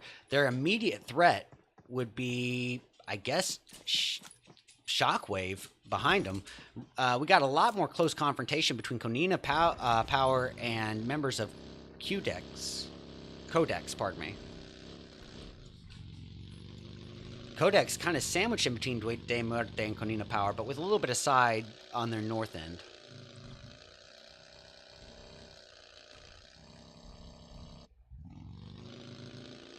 Well, as I said, guys, I've said it multiple times today, and I'm going to say it one more time. We are left with a bit of a spread here, and the spreads are to be expected on larger maps. Larger maps are the entirety of what we're doing today, as we're focusing exclusively on Miramar and Erangel. So that means that we're going to be left with these moments of downtime, these big bits of passiveness, these pockets of in-between time. But what I always say, and what always proves to be true, is a more passive early game always directly translates to a more action-packed, climactic mid or in-game. We got Unicorns of Love working their way across the bridge, and it looks like they were about to run into Konina Power, but Konina working their way further into the dead zone. And Unicorns of Love is going to be able to utilize this opportunity to work their way in past the dead zone. They are taking their time, and it's a good thing because they have multiple members of Codex in front of them.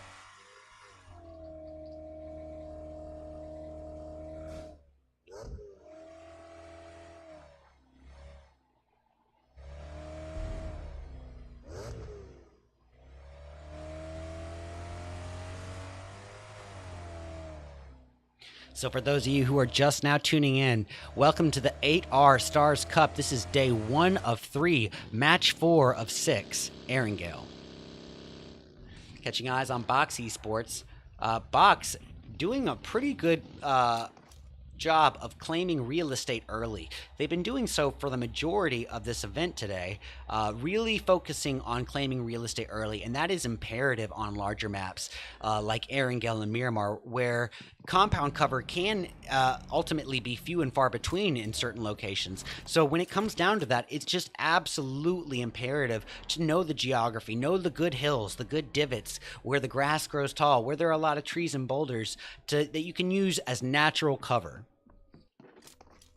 Sometimes it's those little things that can make all the difference between a win and a loss.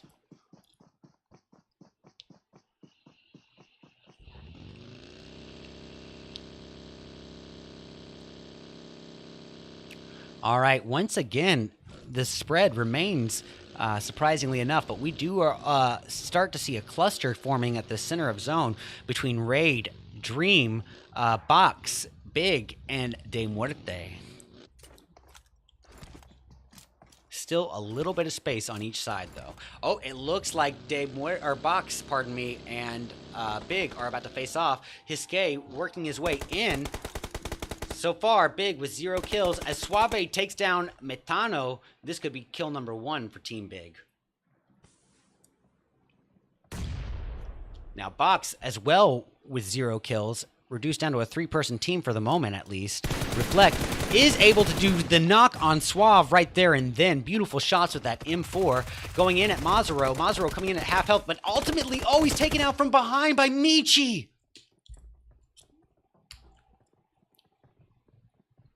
Well, that's going to leave Sneff and Mandarin to fall back and retreat here. Now, if that's necessary, I don't think so, because they actually have Big down to a 2-person team at this stage, or a 3-person team at this stage, but now they are able to get the revive on their fallen fourth, and at this point, it is not worth the time for Box Esports.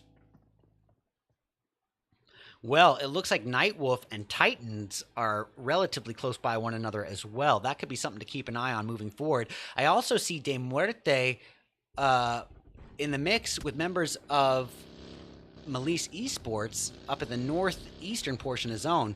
Look at that zone shift, ladies and gentlemen. It is screwing over a lot of people. We got Melise Esports up against De Muerte. Oh, pardon me. Yeah, De Muerte right now, but it looks like Temeleka is going to use this opportunity to try to get away. Fletch putting the spray down with a 3x M4, doing some significant damage, taking Temeleka almost down to half health, but not quite, and Temeleka will likely be able to escape.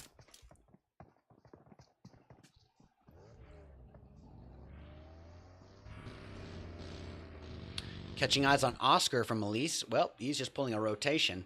Once again, Manu knowing really well how to stay alive as a solo. While this might not seem impressive to some people, you're not just laying still here. You're predicting where other people are going to be. And so that does take a pretty vast knowledge of the game and play style of your opponent. But being as these members might know each other's play style, maybe it's just going into the passive areas. Who knows? Neo's facing off against Manu right now. I think I might have caster cursed Manu here, but he is spotted. Him and Neo's up against one another. Manu getting out just in time and does get the clap on Neo's. Well, that'll secure Pinta's first kill. De Muerte pushing in aggressively onto Team Dream. Nades and utilities have been thrown here. Endorphin is able to get the nade on Unicorn.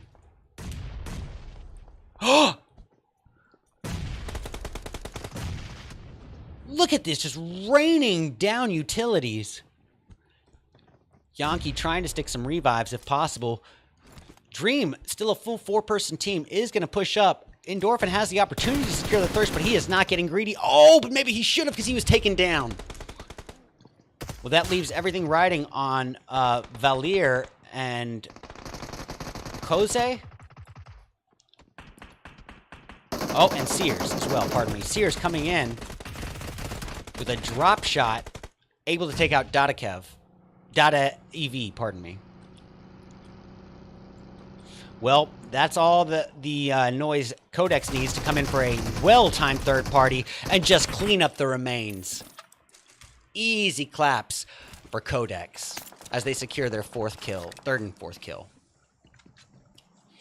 Well, Moneykin just needing to get looted up, equipped with a UMP M4 combo, that new meta combo that we see time and time again at the higher tier levels.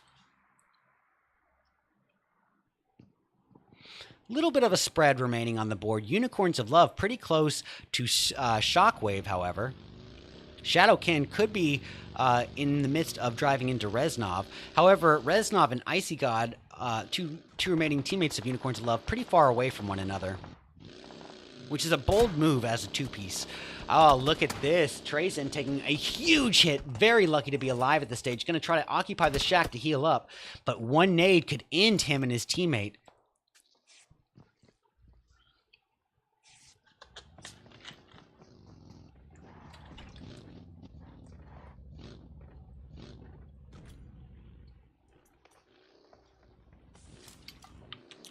All right, well, Melise Esports still with 0 kills to their name. 32 people remain. And as you can see, Shockwave still holding position in this little shack. Catching eyes on Team Raid. They are in the mix here with Nightwolf. Nightwolf with the high ground. Oh, Pinta Manu driving reasonably close. Not that close, actually. He's just off in the distance. And he's not even driving. All right, Pioneer facing off against Big. We got Black cooking up some nades that look like they're going to fall a bit off to the side. Unsuccessful there. However, Hiske is being able to be taken down by Prada. Prada taken down to just above half health. Ooh, Yoldashev is naded out in the distance. Michi, Mazaro, and Suave remain for big. Suave holding position, clinging to this bush for what little cover he can as he cooks up a nade. Oh, Asan spots him, and he is ultimately taken down. Asan, not too strong in terms of health right now. He's about 25%. Gonna try to get a first aid off if possible. And it's Prada and Asan spreading out. Oh, Asan is naded out! The utilities in this event are just insane. All right, we got Mazaro putting the pressure onto Yin Yang as Yin Yang drives into the dead zone. Oh, into the clean zone. Safe zone. All right, Hiske, Michi, and Mazaro remain. Michi is knocked and not likely to be revived. And case in point, Mazaro and Hiske remain, but they are a ways away from one another, not able to provide help, and we're about to see why. Hiske going off against Monkeykin, and Monkeykin quickly cleans him out.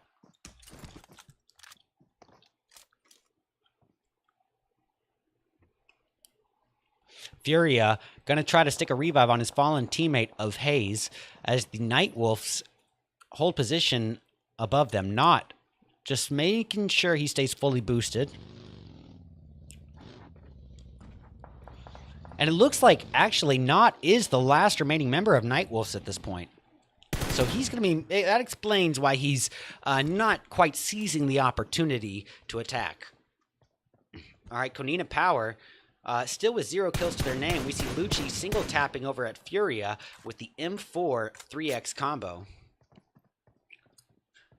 All right, everyone has claimed their position inside the new zone here.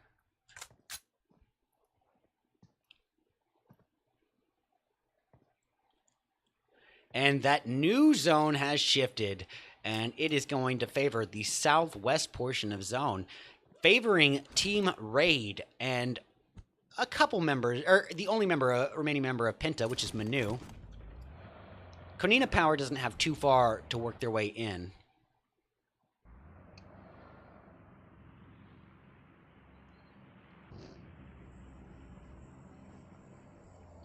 We got Egoat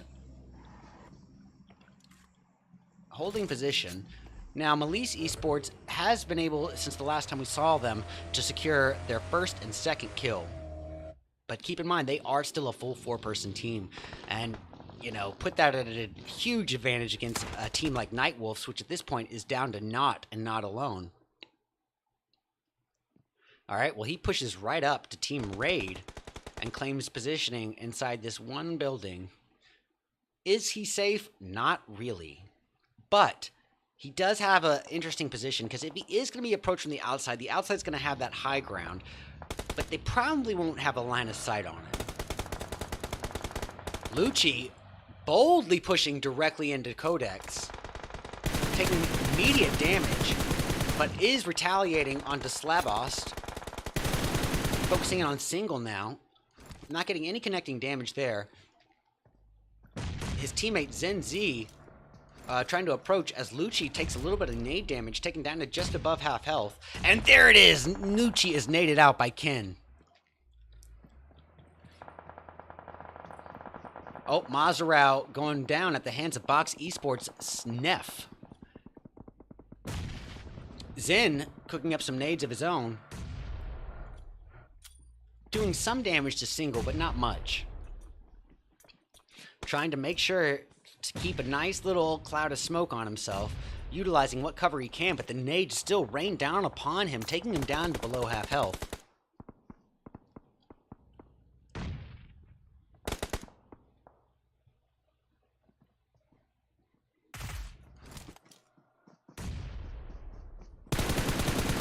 All right, focusing in on Monkeykin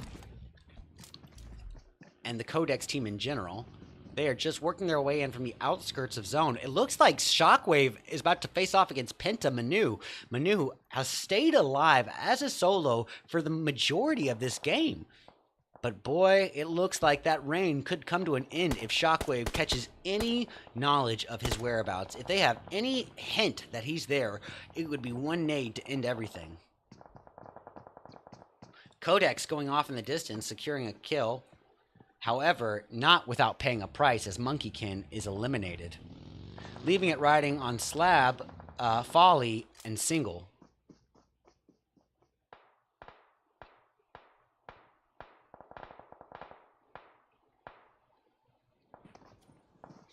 All right, we got Baldu here, maintaining the smoke cover as best as they can. Working their way closer and closer to zone. And this just goes to exemplify the importance of carrying a lot of utilities, especially at this tier of competition. We got Furia holding position, and this just goes to exemplify my point even further. Nades are being thrown inbound. He's retaliating with nades. Oh, gets a knock on Baldu! What a nade. Thrown through the smoke, no less. And that is Zins going after Furia and Hayes as well. Folly trying to secure a thirst on a third party on Zen. He does so successfully.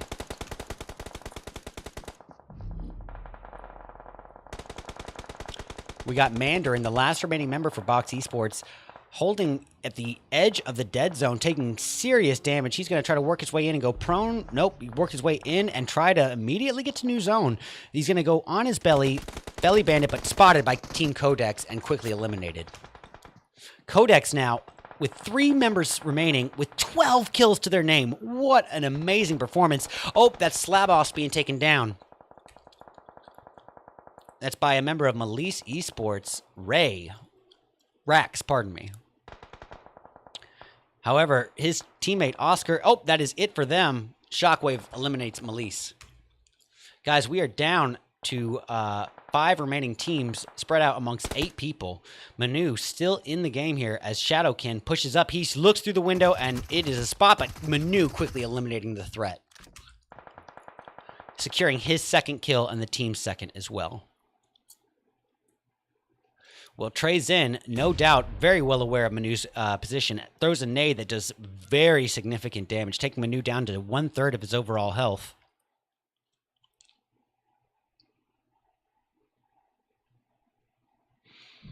Five teams remain, guys. We've got Codex, Konina Power, Nightwolf, Penta, and Shockwave. It's a 3v1, v1, v1, v1. Actually, now a 3v1, v1, v1.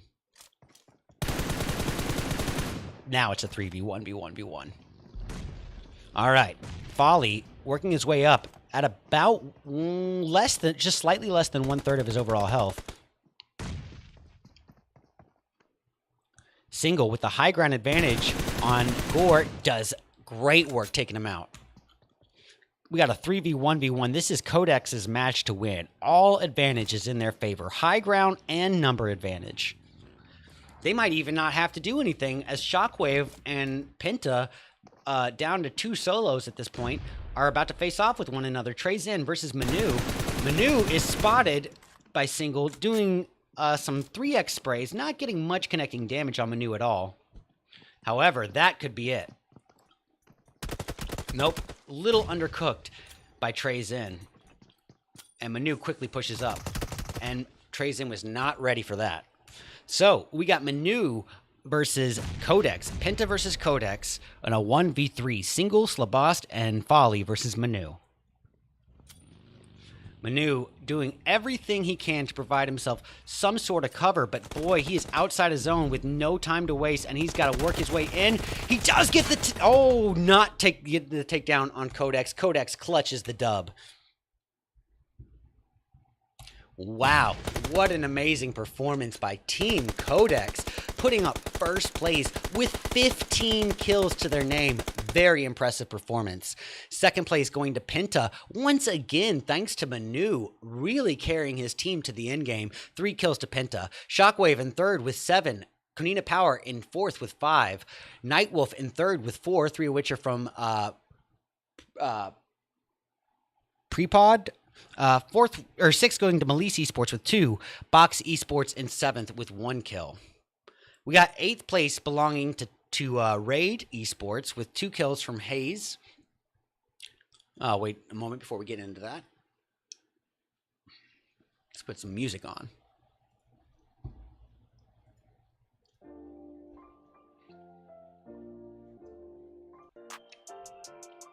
All right. Well, if they're not going to go through it just yet, I'm going to go ahead and just rush a little bit ahead. 8th place is going to go to Raid Esports with 2 kills. Both of those kills came from Of Haze alone. 9th place is going to belong to Big Esports with 3 kills. 1 from Michi, 1 from Suave, and 1 from Mazaro. Pioneer grabbing 10th place this time around with 4 kills between Prada and Asan. Unicorns of Love with another 11th place finish. I believe they got 11th earlier. This time with 4 kills to their name, 3 of which are from Icy God. 12th place goes to Dream with 2 kills from Endorphin. De Muerte in 13th with 2 kills from Yankee. Titans in 14th with 3 kills. We got AR Namis in 15th place with 2 kills. Both of those kills came from Skyline. And last place, 16th, is going to go to Team Unique with 2 kills, 1 from Happy J and 1 from Mind. Well, alrighty guys, y'all all know the drill at this point. Stick around, and we're going to be back in about 10 to 12 minutes with Match 5 as we take things right on back to where it all began. We're going to be hitting up Miramar. Stick around, guys. This is the 8R Stars Club, day 1 of 3. Stick around. We'll be back soon.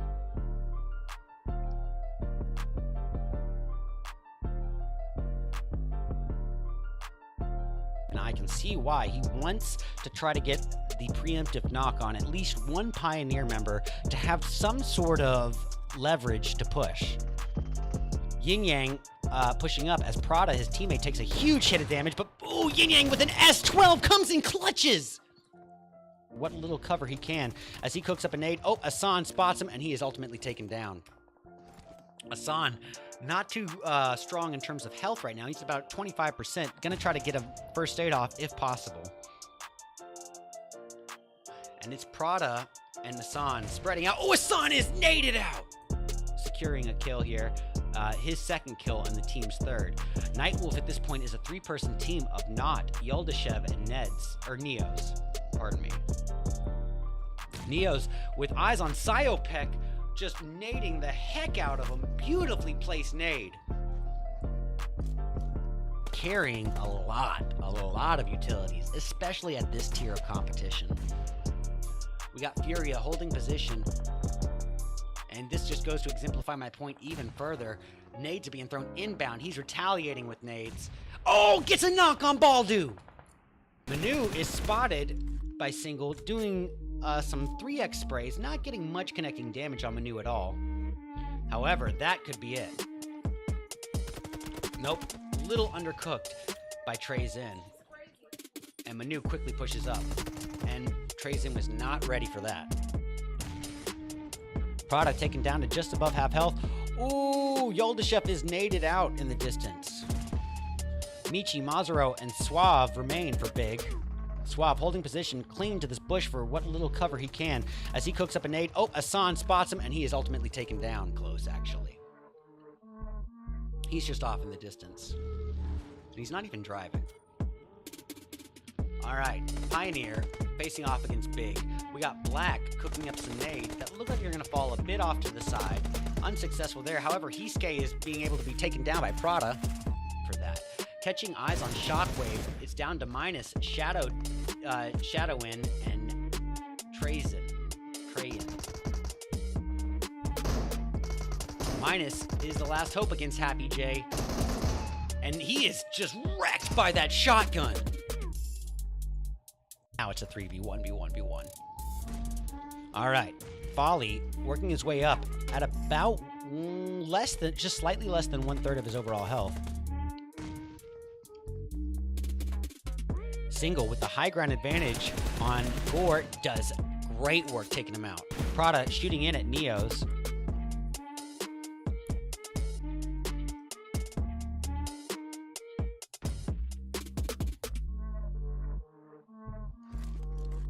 Neos with 4 of the team's 8 eliminations. Yin Yang taken down right before our eyes. Nades are being thrown inbound. He's retaliating with nades. Oh, gets a knock on Baldu! What a nade. Thrown through the smoke, no less. And that is Zins going after Furia and Hayes as well. Now Box as well with 0 kills, reduced down to a 3-person team for the moment at least. Reflect is able to do the knock on Suave right there and then. Beautiful shots with that M4 going in at Mazaro. Mazaro coming in at half health, but ultimately always taken out from behind by Michi. Members might know each other's playstyle. Maybe it's just going into the passive areas. Who knows? Neo's facing off against Manu right now. I think I might have caster cursed Manu here, but he is spotted. Him and Neo's up against one another. Manu getting out just in time and does get the clap on Neo's. With 12 kills to their name. What an amazing performance. Oh, that's Slabos being taken down. That's by a member of Melise Esports, Rax, pardon me. However, his teammate Oscar, oh, that is it for them. Shockwave eliminates Melise. Vitamin holding the pressure onto Pex with no shortage of utilities. He is just making it rain hellfire in that house. And there it is! Work his way in and go prone. Nope, work his way in and try to immediately get to new zone. He's gonna go on his belly bandit, but spotted by Team Codex and quickly eliminated. Codex now with 3 members remaining with 12 kills to their name. What an amazing performance. Oh, that's Slabos being taken down. But it is enough. Wait, was it? I don't believe so. But he is pushed up. Vitamin is ready to capitalize regardless. Captriv is down. Vitamin is down right before our eyes. 1v3, single, Slabost, and Folly versus Manu. Manu doing everything he can to provide himself some sort of cover, but boy, he is outside his zone with no time to waste, and he's got to work his way in. He does get the get the takedown on Codex. Codex clutches. We got Mandarin, the last remaining member for Box Esports, holding at the edge of the dead zone, taking serious damage. He's going to try to work his way in and go prone. Nope, work his way in and try to immediately get to new zone. He's going to go on his belly bandit, but spotted by Team Codex and quickly eliminated. All right, Hiske, Michi, and Mazaro remain. Michi is knocked and not likely to be revived. And case in point, Mazaro and Hiske remain, but they are ways away from one another, not able to provide help, and we're about to see why. Hiske going off against Monkeykin, and Monkeykin quickly cleans him out. Well, that'll secure Pinta's first kill. De Muerte pushing in aggressively onto Team Dream. Nades and utilities have been thrown here. Endorphin is able to get the nade on Unicorn because he was taken down. Well, that leaves everything riding on Valier and Kose. Oh, and Sears as well, pardon me. Sears coming in with a drop shot, able to take out Dadakev. However, his teammate Oscar, oh, that is it for them. Shockwave eliminates Melise. Guys, we are down to 5 remaining teams spread out amongst 8 people. Manu still in the game here as Shadowkin pushes up. He looks through the window and it is a spot, but Manu quickly eliminating the threat. Look at this, just raining down utilities. Yankee trying to stick some revives if possible. Dream, still a full 4-person team, is going to push up. Endorphin has the opportunity to secure the thirst, but he is not getting greedy. Oh, but maybe he should have because he was taken down. And the Unicorns of Love, Reznov with 1 kill and the team's only kill to his name. Perched ready and waiting with that UMP. Skyline with the UMP of his own, going after Crypto, and he does secure the knock. Alicio coming in. Alicio with very low health is taken down by Skyline. It's 1v2. Skyline gets them both. What a nade. Thrown through the smoke, no less. And that is Zins going after Furia and Hayes as well. Folly trying to secure a thirst on a third party on Zen. He does so successfully as well, pardon me. Sears coming in with a drop shot, able to take out Dadakev. Data EV, pardon me. Well, that's all the noise Codex needs to come in for a well-timed third party and just clean up the remains. And I can see why. He wants to try to get the preemptive knock on at least one Pioneer member to have some sort of leverage to push. Yin Yang pushing up as Prada, his teammate, takes a huge hit of damage, but ooh, Yin Yang with an S12 comes in clutches! What little cover he can as he cooks up a nade. Oh, Asan spots him, and he is ultimately taken down.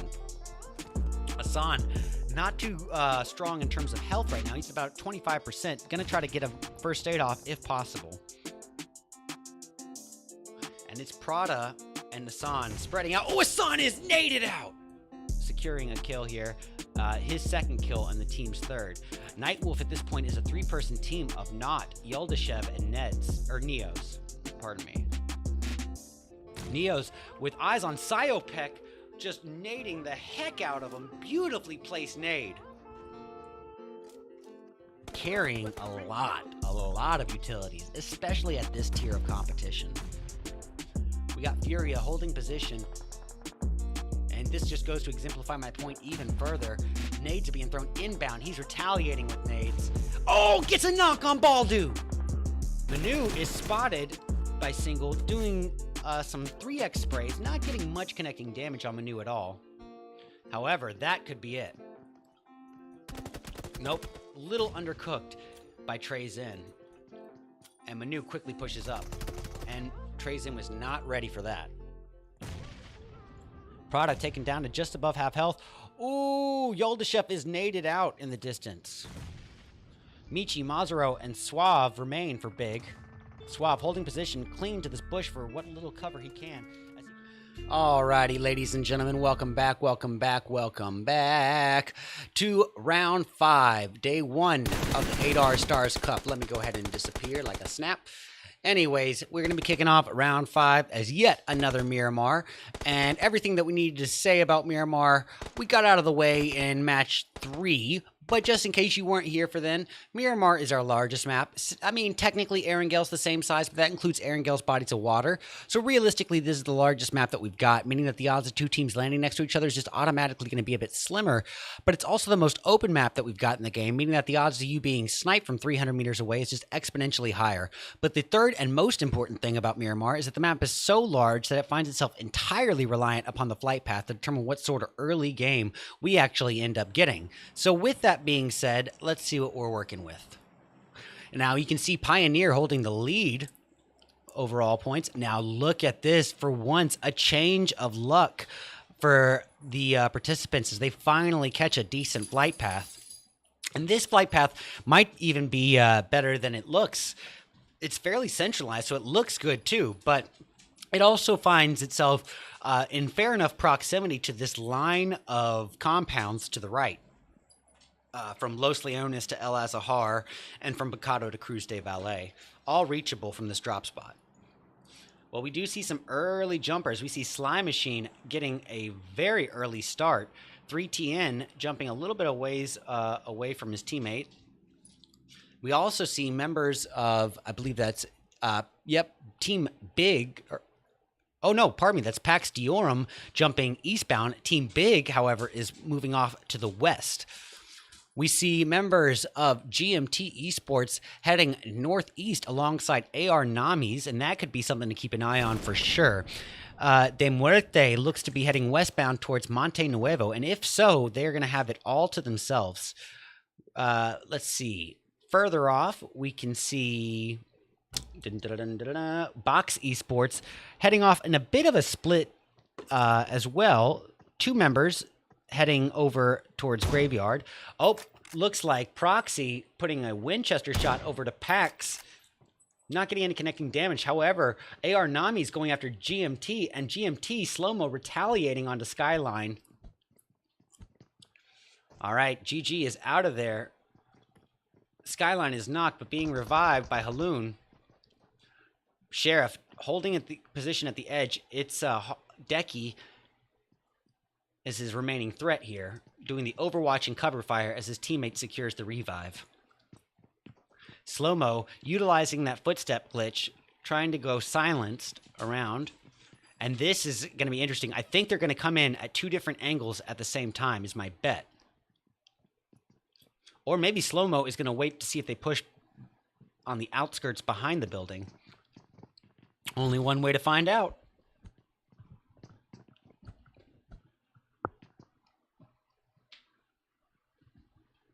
Sheriff utilizing the rooftop here.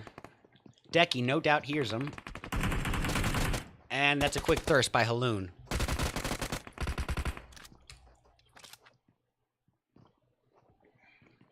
All right, Ghost versus a 3-person team of AR Namis. This is not looking good for him. Ghost could be fulfilling his name right here as he just quickly turns into a ghost. Decky with a quick elimination with a Tommy gun. Well, that leaves Sheriff and Sheriff alone. And in this position, it leaves you to wonder if maybe the right move was for Sheriff to try to help his teammate, but he holds position and gets a quick knock and thirst on Skyline before being eliminated by Haloon. Everything's easier to make that judgment call when it's hindsight being 20/20. But when you're in the heat of the moment, it's a whole different ballgame.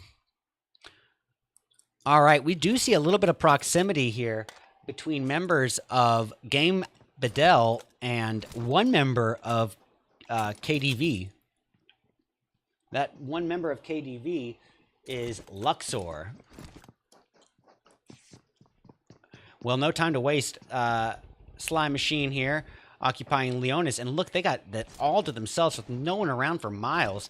Getting eyes on Luxor. He is the closest in proximity to Game Bedell. It's Flaws here in front of him. Flaws just on the other side of that warehouse, utilizing that area on the hill. And, oh, you can see him doing the footstep glitch, working his way closer and closer to Luxor.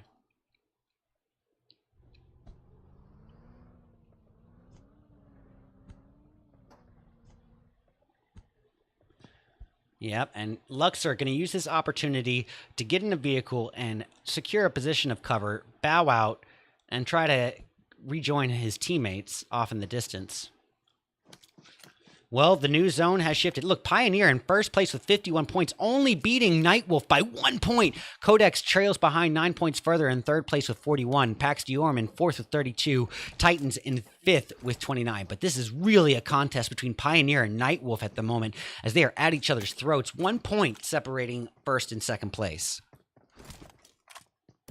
Look at this. Unicorns of Love in 16th place, tied in points with 2169.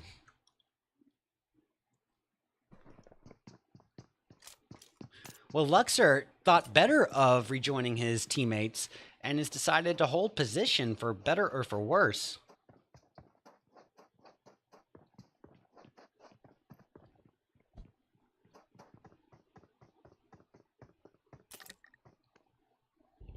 All right, Shockwave, a full 4-person team in a 2-2 split. Or maybe it's a 2-1 split. Let me see. Or 2-1-1 split, pardon me. No, it's a 2-2. No. They're not even a 2-2 split. Everyone's just spread out. My apologies for the confusion. All right. Well, it looks like a member of 2169, 2 members of 2169 are getting closer and closer to AR Namis. It's Spectra and Vito getting in the bus, and looks like they are going to be bowing out, heading towards the outskirts of zone. AR Nami still with 3 remaining members. They lost Skyline, but not without getting something in the process. They have 4 kills to their name. So is 4 kills worth losing 1 member? I'd say yes.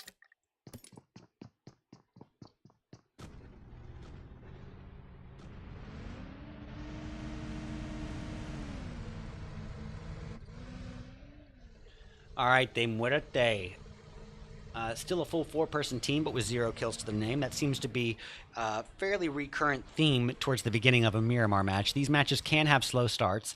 Granted, match 3, we kind of got into the thick of it right away, but that's just coincidence. Statistically, this is the highest odds of having a slow start match due to the sheer size of the map.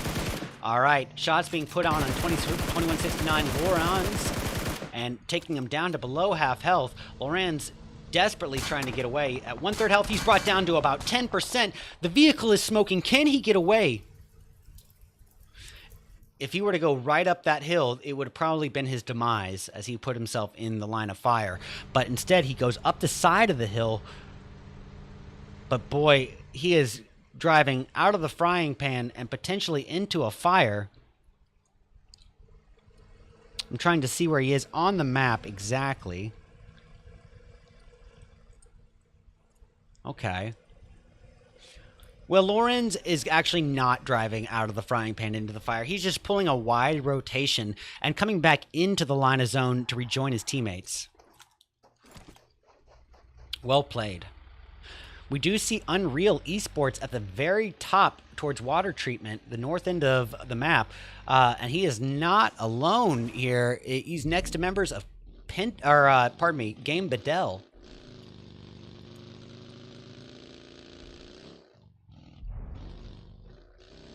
Looks like we might get a confrontation between Big and Team Raid off on the western portion of zone.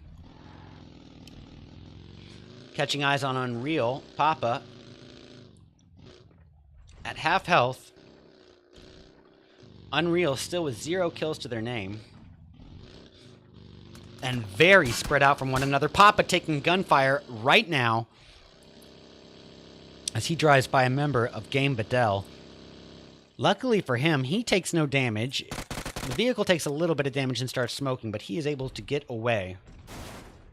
All right, AR Nami Saloon here, scoping in towards members of Box Esports.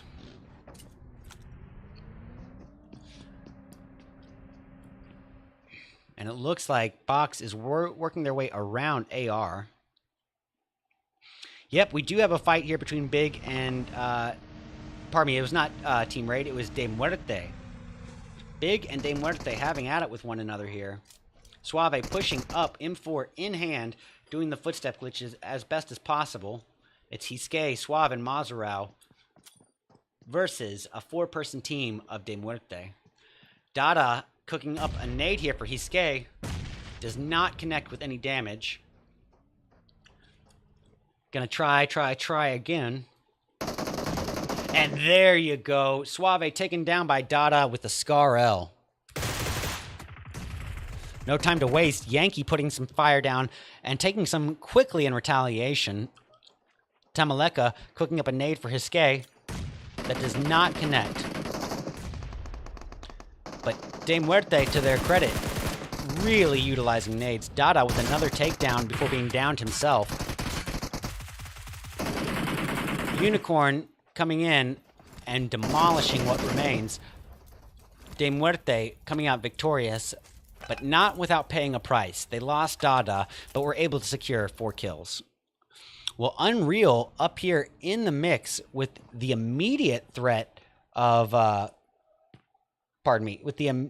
immediate threat of KDV. However, KDV seems to be falling back and away, southbound, working their way into zone. And that's probably the right move at this stage of the game.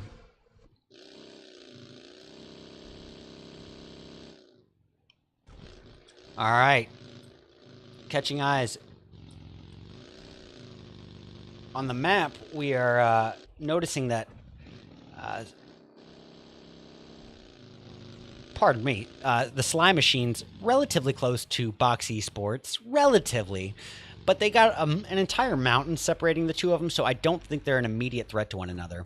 However, Lorenz of 2169 pushing up to Shockwave. This could be something to watch. Catching eyes on Spectra as he falls back. And 2169, Vito, still up at the forefront here against De Muerte. Oh, and as soon as he peeks over with a Scar L, he is spotted and shot down to below half health.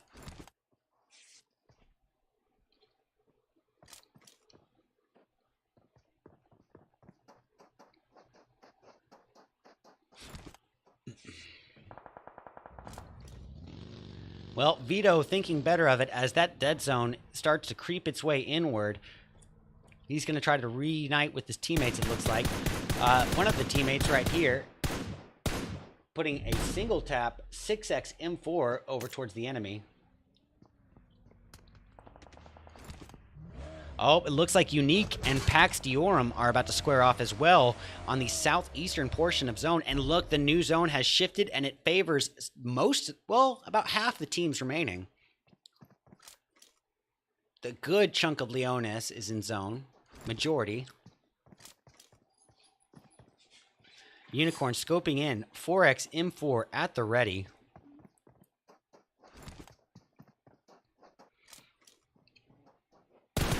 And here we have it, Shockwave versus Game Bedell, as Nothix shoots his way over to minus with a 3x M4.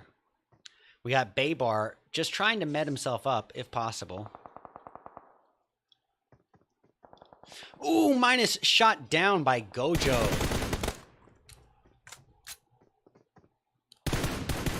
And Gojo, desperate for a thirst there, puts himself in a position of vulnerability and takes a lot of damage in the process.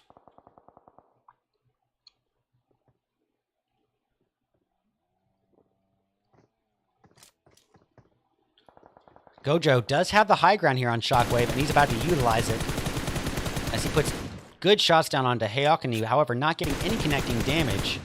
Hyakini is going to get positioned behind that little compound. Compound, I say with some leniency. It's a little shack. Hakini?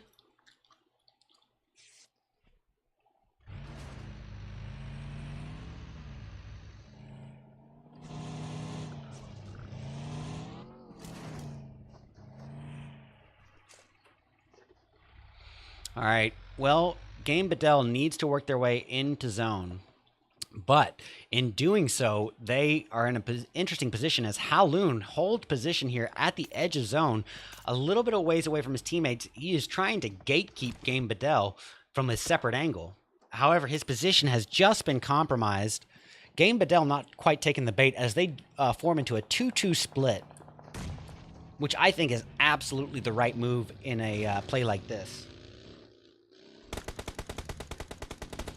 You don't want all your participants or all your team to be eliminated in one spray, so that 2-2 split could be advantageous to them. All right, Decky, with a little bit of high ground here over Vito, is going to put a 4x M4 spray down, not getting a single lick of connecting damage on his opponent. However, one of his teammates is just swimming in a pool of trouble. Trouble is in the shape of Team 2169. Speaking of Trouble, we got Luxor here in the mix with Trouble from Bax Esports. We got Metano here just above him. Luxor not trying to make a sound.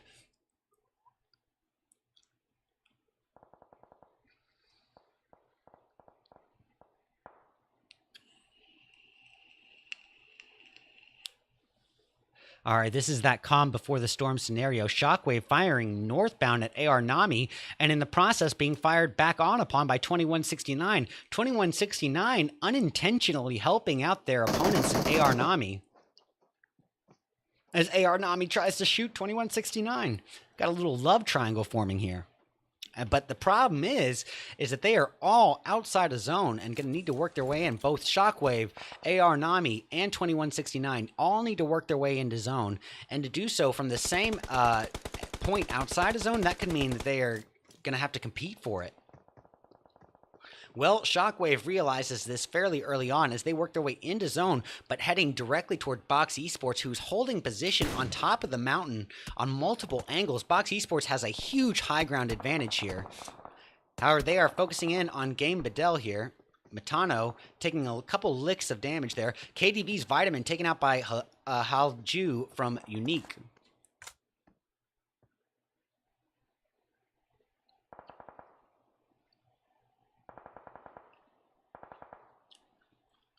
Luxor not trying to make a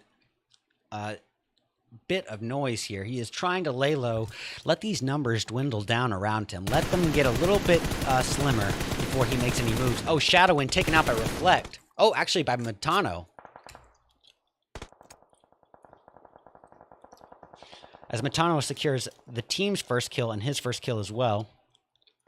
No time to waste, scoping in at, well, what was AR Nami, but I believe AR Nami has just faced a, no, they're not out. I withdraw that statement. Oh, Game Bedell has one member down, and this is Matano's time to capitalize. He gets a knock on Nothix, or the thirst on Nothix, and a knock on Kyle. I didn't see him actually pull off the knock, so I could be wrong about that. Yankee from De Muerte going after Pax Diorum's weight and quickly thirsting with the Groza. With Loranz and Vito down, everything is riding on PNL from 2169, but he is able, trying to get a revive on Vito. He does so successfully, and immediately Vito is greeted with another nade to take him right back down to the ground. Well, PNL not wasting time, going to try to stick another revive. All the while, AR Nami and Shockwave facing off as Gojo faces off against Hakani. His teammate Deki is downed. Shaloon holding position on the other end. Oh, and that is Gojo being eliminated. That leaves Haloon as the last remaining member for AR Nami. Reflect, scoping in at Shockwave. Going to cook up a nade for his opponent. Oh, the nade goes close, but not quite connecting. Game Bedell occupied with Box Esports and Matano, and that's a takedown on Baybars.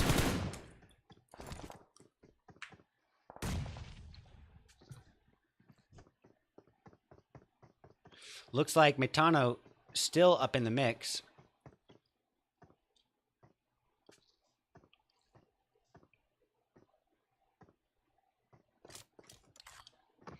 Yep, he's got high ground advantage over Shockwave's Hatani or whatever his name is. I apologize.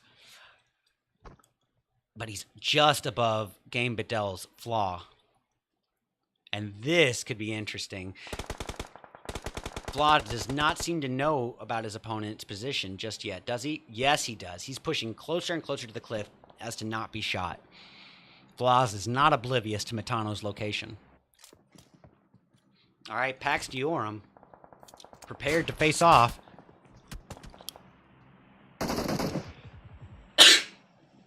They are currently up against a three-person team of Unique.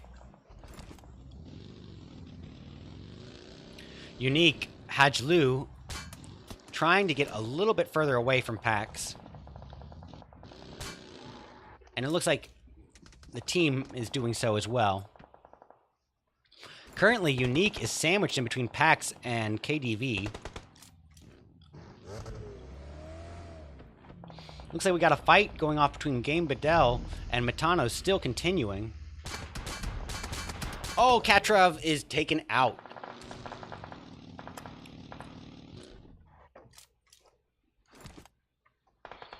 Well, Fabi, one of two remaining members for Pax Diorum, holding position.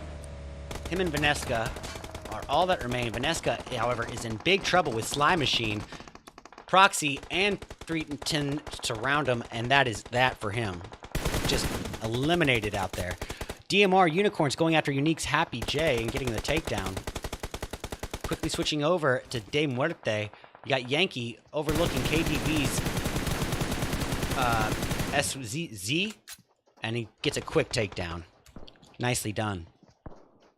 Guys, we are down to 5 teams remaining, 13 people, as we reach the end of day 1, match 5. We still have one more match to go.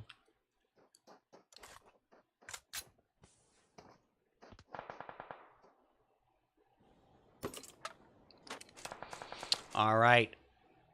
The Sly Machine eliminates whatever threat remained to them and clean off a member of Unique. That leaves Unique down to Mind and Mind alone. And currently, Mind is the only person occupying the new zone, I believe. Let me double check on that. Nope, I am correct. Mind is the only one with the new zone in his favor. However, looks like he's already taking shots from Sly Machine, so his location is not a secret. Reflect being taken out by a member of Sly Machine. 310, 3TN going after De Muerte, trying to get a thirst on Unicorn before Unicorn could get that first aid off, but no luck there. However, he does get eyes on Mind, and it's a quick finish.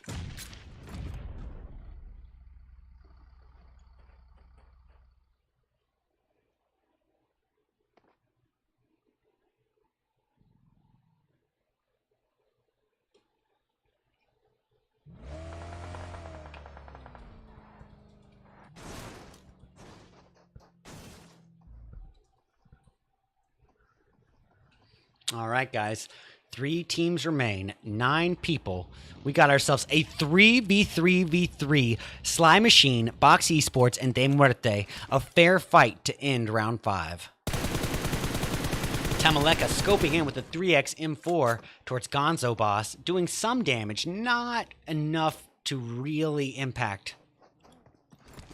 It takes out about a third of Gonzo Boss's health. So maybe not nothing, but...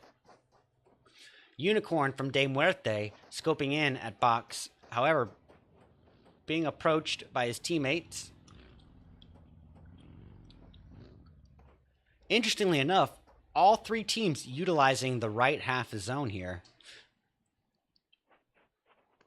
Unicorn desperately trying to scope his way through the smoke without giving up his cover. So he needs to utilize the smoke for cover while trying to see through it. That's a bit of a tough one, but he's giving it his best. Sneff scoping in, and he decides to try to throw a utility that is just a bit overthrown. Oh, I take that back. It wasn't his nade. His nade lands on Gonzo Boss, taking Gonzo Boss down to half health. One landing on Steezy as well. Neither able to secure a knock. Tamaleko still scoping in at Mandarin of Box Esports.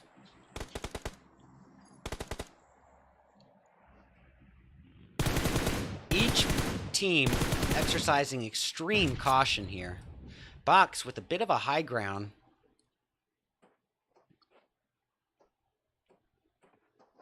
Which makes me say that Sly Machine is in the most vulnerable position, just because they are sandwiched in between Box and De Muerte. Box with the high ground as well. Oops, Sneff is down, and the kill is stolen by Yankee. And Yankee taking his 6th kill and the team's 11th. And not wasting any time, Tamaleko takes down Mandarin.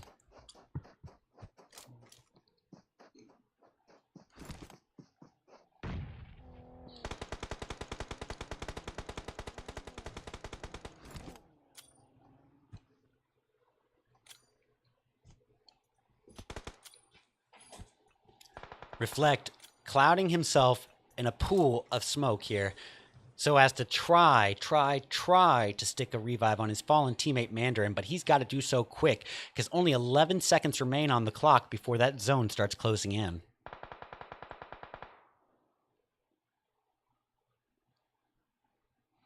This is the final combo before the storm for match 5. Our last Miramar for the night. Mandarin immediately downed again, and that is that. Reflect has no time to try to revive, and is going to try to work his way in via the vehicle, but quickly shot out in the process. Guys, 2 teams remain. Sly Machine versus De Muerte. It's a 3v3 to end round 5.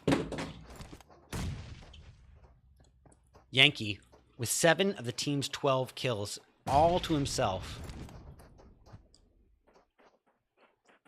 Everyone utilizing the footstep glitch, trying to stay silent.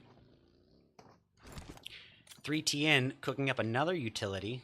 Steezy, being a belly bandit, prone on his stomach, gets eyes on Yankee, and significant damage was dealt, but taking Yankee down to 1/3 of the health is not enough, and Yankee might be able to heal up here.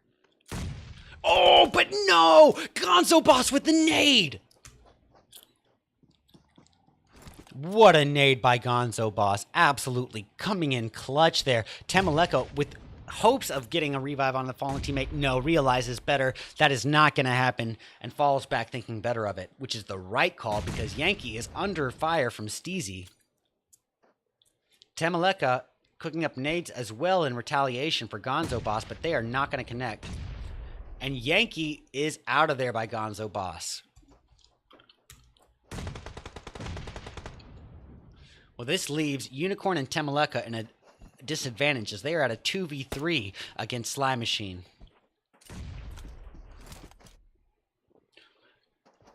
However,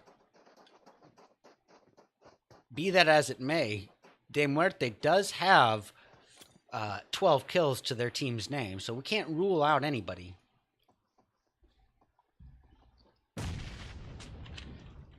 Gonzo Boss creeping forward on his belly, closer and closer to Tamaleka. M4 in hand. With a Winchester. Oh, Unicorn is down right there by Steezy with the Uzi. Leaving Tamaleka as the last hope. UMP in hand, taking down Gonzo Boss. Brought down to half health, gonna try to clutch it. Shooting towards 3TN, taking a huge load of damage. Gonna try to get a first aid off. 3TN just applying a blind spray and pray here. Tamaleka is able to heal up, taking a little bit more damage. 3TN, oh my goodness! De Muerte clutches it! Tamaleka as a solo at that point, coming through with a clutch. Give it up to De Muerte, taking first place with, count 'em up, 15 kills. Wow, what an amazing performance. Coming in second, it's Sly Machine with 7 kills between 3TN and Gonzo Boss. Box Esports grabbing third place with 12 kills. Fourth is going to go to Unique with 1 kill from Tofis. We got AR Namis grabbing 5th place, and they're going to do so with 6 kills. Pox Deorum in 6th place with 1 kill from Vanesca. We got KDV in 7th place with 0. I'm going to get some music on while they prepare to switch that up. All right. What a match. Honestly, Tamaleka, what a performance. Being able to clutch that, getting that first aid off in time was just crucial. All right, coming 8th, we got Game Bedell with 4 kills, 1 per person, everybody eats. 9th is going to belong to Shockwave, but with a big fat onion for kills. 2169 in 10th with 1 kill. Unreal in 11th with 0. 12th place is going to belong to Big with 1 kill from Mazaro. GMT in 13th with 1 kill from Sheriff.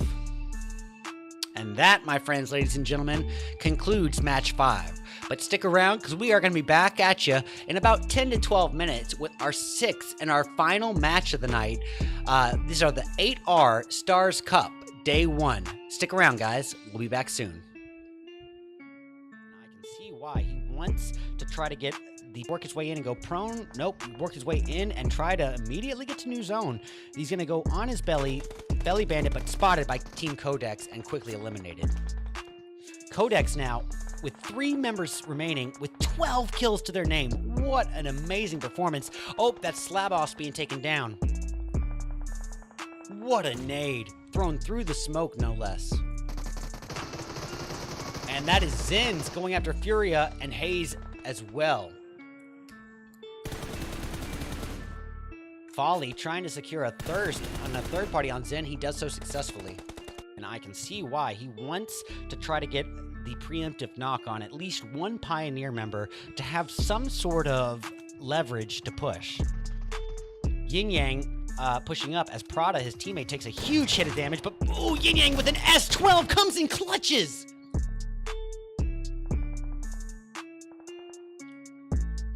Luxor not trying to make a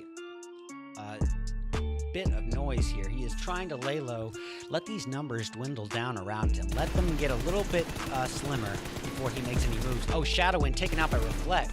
Oh, actually by Matano. Well, Fabi, one of 2 remaining members for Pax Diorum, holding position. Him and Vanesca are all that remain. Vanesca, however, is in big trouble with Sly Machine. Proxy and 310 surround him, and that is that for him.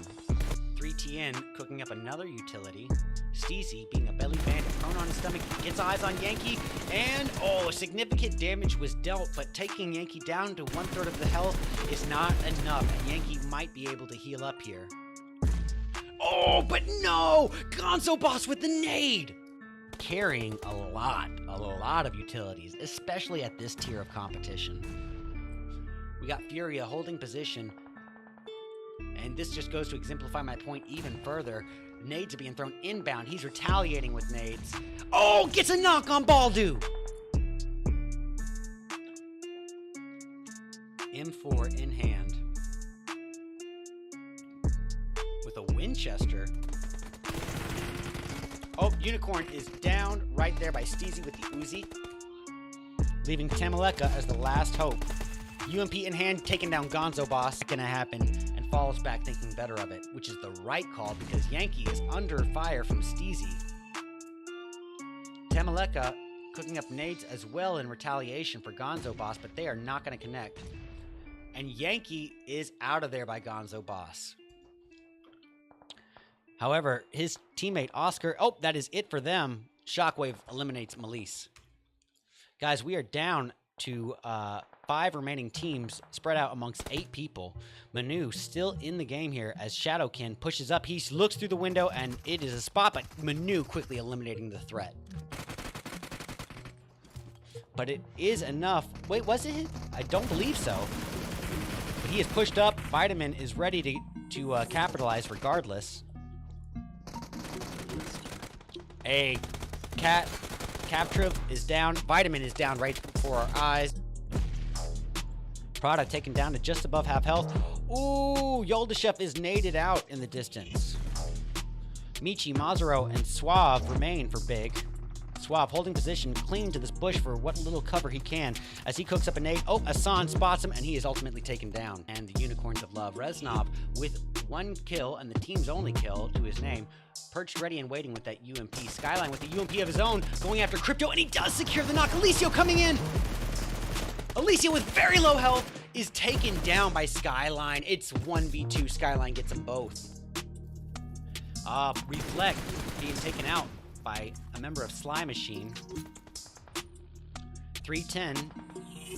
3TN going after De Muerte, trying to get a thirst on Unicorn before Unicorn could get that first aid off, but no luck there. However, he does get eyes on Mind, and it's a quick finish. Looking forward on his belly, closer and closer to Tamaleka. M4 in hand. With a Winchester. Oh, Unicorn is down right there by Steezy with the Uzi. All right, Hiske, Michi, and Mazaro remain. Michi is knocked and not likely to be revived. And case in point, Mazaro and Hiske remain, but they are a ways away from one another, not able to provide help, and we're about to see why. Hiske going off against Monkeykin, and Monkeykin quickly cleans him out.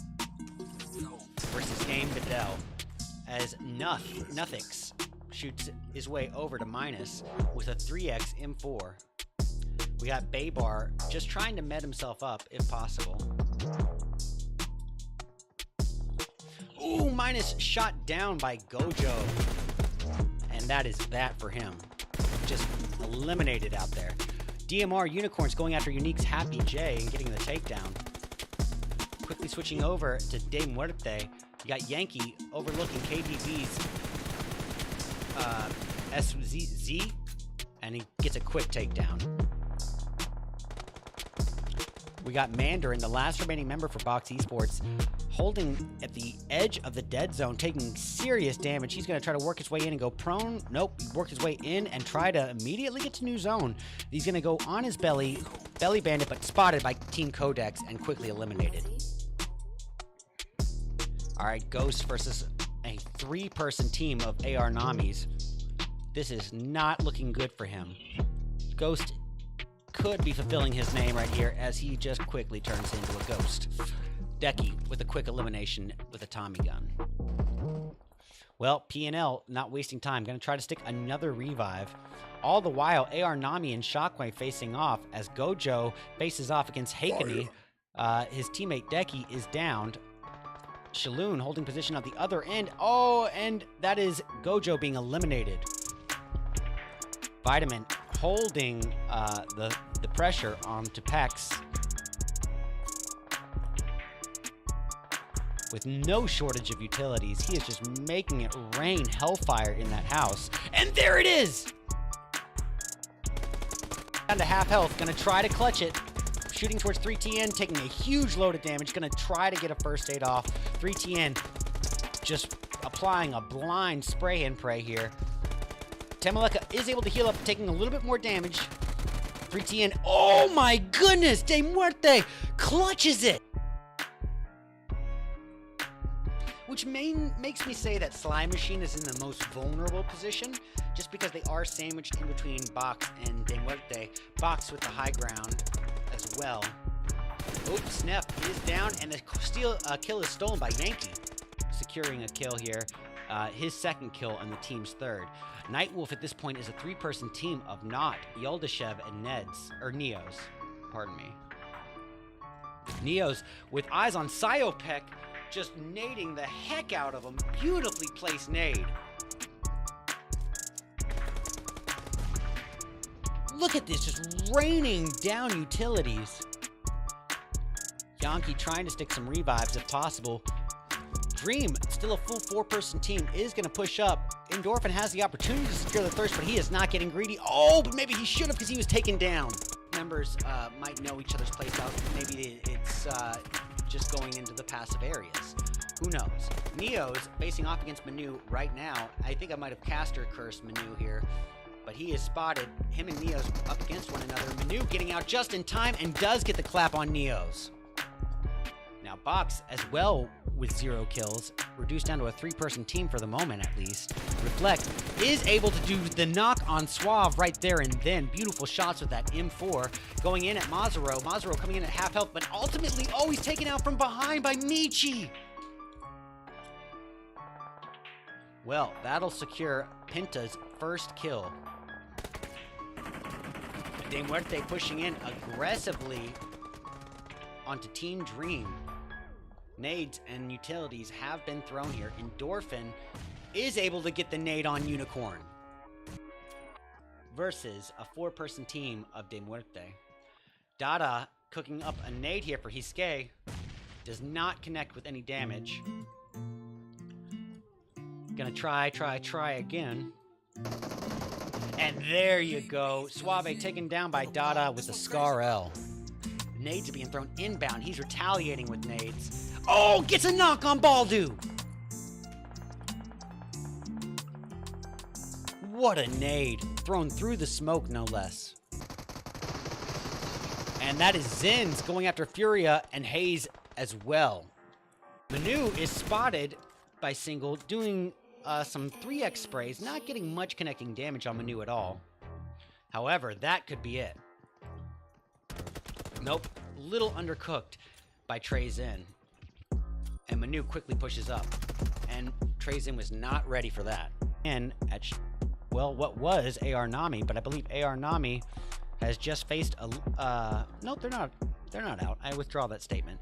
Oh, Game Bedell as one member down, and this is Mitano's time to capitalize. He gets a knock on Nothix, or the thirst on Nothix, and a knock on Kyle. 1v3, Single, Slabast, and Folly versus Manu. Manu doing everything he can to provide himself some sort of cover, but boy, he is outside his zone with no time to waste, and he's got to work his way in. He does get the get the takedown on Codex. Codex clutches. Deflect, scoping in at Shockwave. Gonna cook up a nade for his opponent. Oh, the nade goes close, but not quite connecting. Alrighty, ladies and germs. We are going to be coming back at you in just a few short seconds, about 30 seconds or so, with our 6th and our final match. Our final match tonight is going to be yet another Erangel. Now, just in case you are tuning in towards the end of this stream, then I'll just go ahead and go over the breakdown of Erangel one more time. It's basically like the off-bred love child of Sandhawk and Miramar, because it's the perfect middle ground between those two extremes, which does leave it fairly reliant upon the flight path to determine what sort of early game we end up getting. So, with that being said, we see that we are going to be working with, well, you can't see it yet, but it's almost a perfectly central flight path. Absolutely ideal for the participants. They are going to be thrilled about this one. That's their second good flight path tonight, back to back. Their first 4 matches weren't very opportunistic for them, so they are going to be thrilled to see it. They are left with nothing but options here in terms of where to drop, which is good for them, maybe a little bit less so ideal for us, the viewer, just because it leaves them with so many drop options, which means we might have a slower start to the match. I don't want to curse it, but it's just a possibility. All right, we do see Pax Diorum getting a very early jump. DJ, cut the beat. We see Pax Diorum getting a very early jump, heading northwest, looking like it might be towards the Severny area. We see not too far behind them, Nightwolf dropping down at Yasnaya Pollyanna. Looks like members of, pardon me, KP, I always have trouble remembering it, Konina Power, they are going to be dropping alongside members of Pioneer at the Milta area, and Game Bedell is not far off either. Interesting to note, Konina Power is doing a 2-2 split. No time to waste as we catch eyes on Codex. They are in the mix with 2169. However, Folly is a ways away from his teammates. Slime Machine driving in pretty close to Konina Power's Zen Z. Looks like 2169 and Codex are in the thick of it. Yep, and there's a member of 2169 being down. Unreal just got taken down. It was Vito from 2169 taken out by Moneykin from Codex. All right, we got another confrontation in the works here. It's going to be between members of GMT and Unreal. We got Papa. Oh, this is all in Pachinki as well. Time to get kinky and Pachinki. Tuning in to Melise Esports momentarily. They are in the mix with the Unicorns of Love. Lots of people want to catch eyes on Unicorns of Love. And, oh, nice takedown. Icy God was down, but then in retaliation... Oh, not even in retaliation. Rax is still just adding insult to injury with them Dukes. Yeah, Reznov was downed as well, leaving the Unicorns of Love down to Crypto and Alicio. Crypto desperately trying to heal up. He catches a little bit of sound from Clutch, and he is cooking up a utility. No time to waste. He decides to... Oh my goodness, Crypto just naded himself. Ouch. Very, very common mistake that's made, overcooking the nade, but unfortunately for him, it is going to cost him his life. And very likely was the final nail in the coffin for the team. However, keep in mind, the team still has you-know-who. Sorry about that camera being up, guys. The team still has you-know-who, Alicio himself.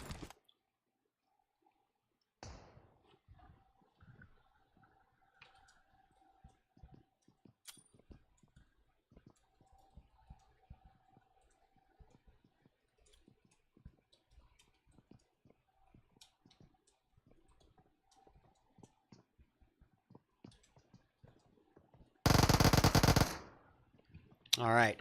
My apologies for having that camera up. I wasn't thinking there. But we are in the mix here. Alicio doing what he can. Just outnumbered, outmanned, and outgunned here. Clinging to an Uzi Scarrel for dear life. And it is ultimately to no avail. Alicio eliminated by Eggoat.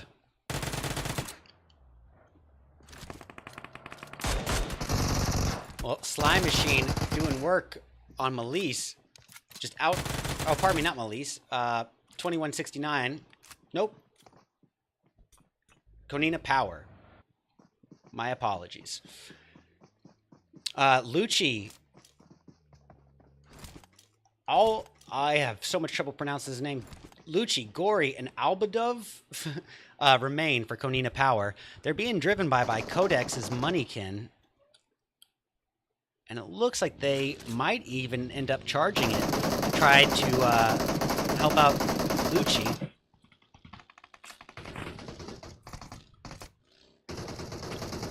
All right, here we go. This is Konina Power versus Codex Gaming in a 4v3.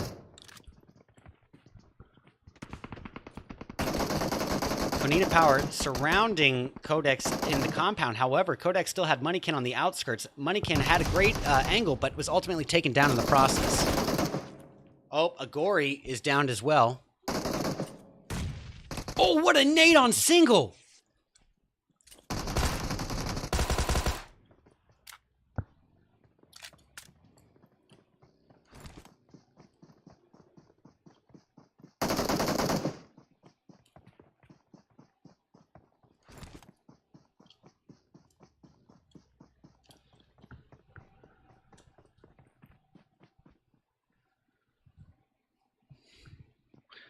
All right. Well, the battle rages on between Konina and Codex. Moneykin was able to be revived, and that was probably a mistake on Konina's end to allow Abost to work his way over to his fallen teammate. Single, however, left in the clutches of Konina Power, just looking in all the wrong kinds of positions. He is eliminated right there and then. And Codex, Slabost, and Moneykin are going to use this opportunity to dip out of dodge and get to a position of safety, as they are now just a two-person team. Catching eyes on Dream Gaming, still a full four-person squad, but with 0 kills to their name. Look at Pioneer leading Box Esports by 1 point. 1 point is all that separates first and second place here. Quite a few teams remain on the outskirts of zone, and many on the outside of it as well. We got Sly Machine with an interesting opportunity. They could be in a position where they could move up a little bit and gatekeep Game Bedell. Also, we see GMT working a little bit closer and closer towards Dream. However, they do have a little bit of space. Actually, Dream is occupying a nearby cluster of compounds. GMT's got Pachinki all to themselves. I don't think it's going to end up being an altercation just yet. Which leaves us with a little bit of a spread. And I've been saying it throughout the entirety of the day, guys. We are going to be left with these moments of downtime, these pockets of in-betweenness on large maps. And large maps are 6 out of the 6 maps that we're doing today. We're only focusing on Erangel and Miramar. So you're always going to have the potential to have downtime. But you know what I always say, guys, is a more passive early game always, always, always directly translates to a more action-packed and climactic mid or end game.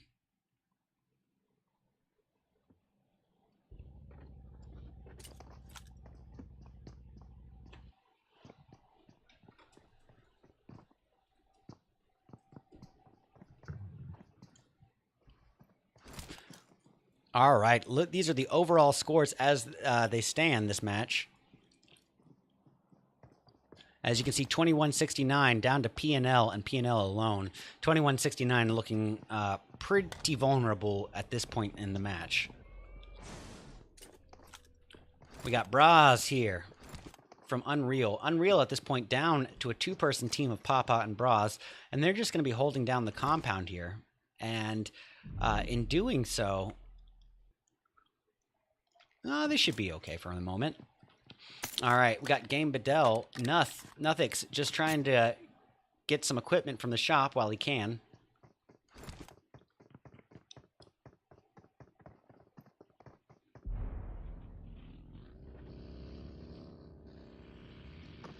Leaving me to wonder where our next bit of action is going to come from.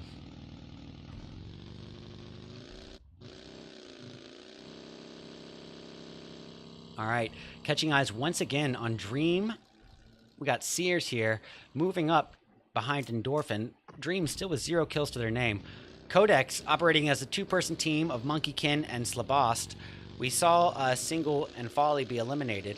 So now Codex is operating as a 2-person team, which absolutely means they're going to have to apply a change in tactics, change up their strategy a good bit from a more aggressive standpoint to dial things back to a bit more passively, as they really need to get some placement points here. They want that in-game, and the only way that's realistically going to happen is if they don't put themselves in these vulnerable positions. They're going to need to lay low and wait for the opportunities to present themselves to them rather than themselves presenting themselves as an opportunity to someone else.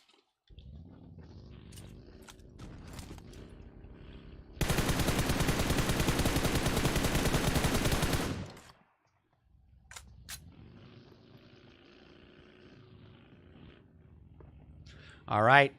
Asan from Pioneer scoping in at the opposition, thinking a little bit better of it, and deciding to join his teammates in their every man for himself vehicle approach as they work their way into zone and away from their opposition.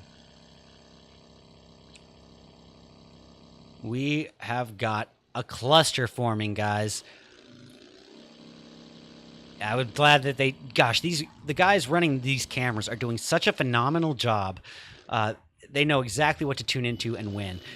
What I was going to say is we got GMV working their way in closer and closer and closer to Team Konina Power, and Malise is not far off either, coming in from the south side. We got GG working his way in. Nightwolf has a member taken down. GG taking some serious gunfires. He tries to work his way into zone. Konina Power's Aguirre putting the spray down, taking minimal damage in retaliation.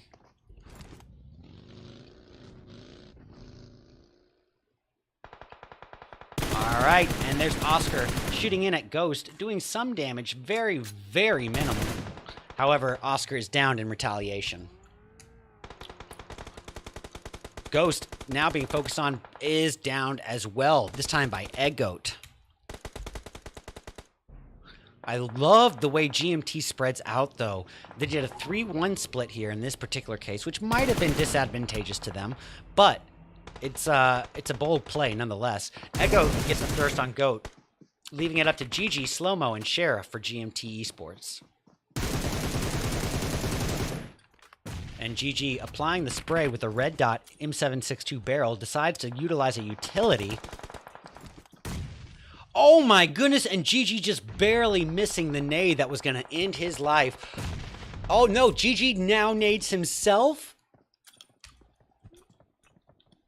No. All for nothing. He dodged one heck of a nade only to cook up one himself that he overcooked. That is the second overcooked nade that has resulted in a nade on the person throwing it. Or a knock on the person throwing it. Speaking of nades, we got Sheriff cooking up something for Eggoat. Eggoat moving around, not staying in one position too still. Ooh. Pajama from KDV Esports getting a quick knock and thirst. Oh, pardon me, guys. This is match 6 here, for those of you just now tuning in. All right, we got Clutch here with eyes on GG, and GG's nade falls just a few feet short of ending Clutch's life, and that boulder saved him. Eggoat. Oh, Sheriff with the nade on Clutch, and GG with a nade on him. Oh my goodness, double nade. Nice way to end them out. Pioneer cleaning off the remnants of Unreal. Unreal down to Bras and Bras alone, and pushing downward outside of zone over towards 2169 NPL. No time to waste. Slime Machine up in the mix here. Looks like they're just trying to pull a rotation, maybe even claim some high ground potentially. Pioneer going off in the distance. KDV has a member down, leaving them as a 3-piece. And Luxor scopes in with a 4X M4 at the ready. And ultimately being third-party shot and downed by Dream.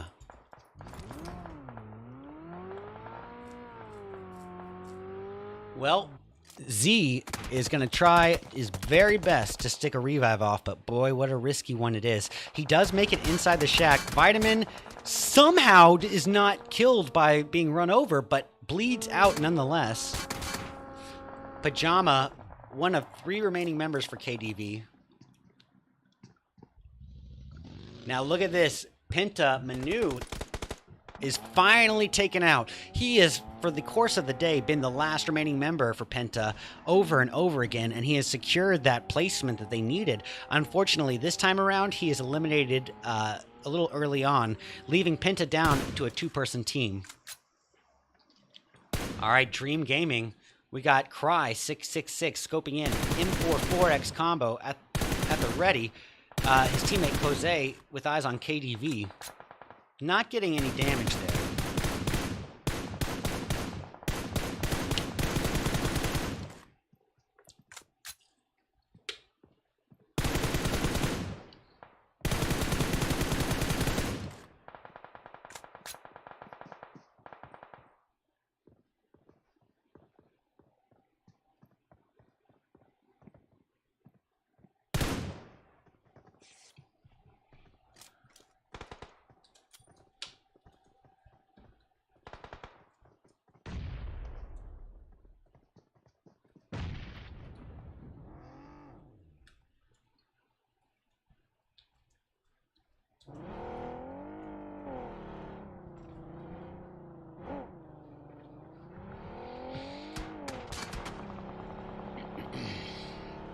All right. Well, Game Bedell getting a little bit of high ground on Slime Machine. Baybars thinks a little better of it and moves over. But in moving over, he's getting closer and closer to Codex. However, Monkeykin is a ways down there now that I see it. So I think realistically, this is a standoff between Game Bedell and Slime Machine.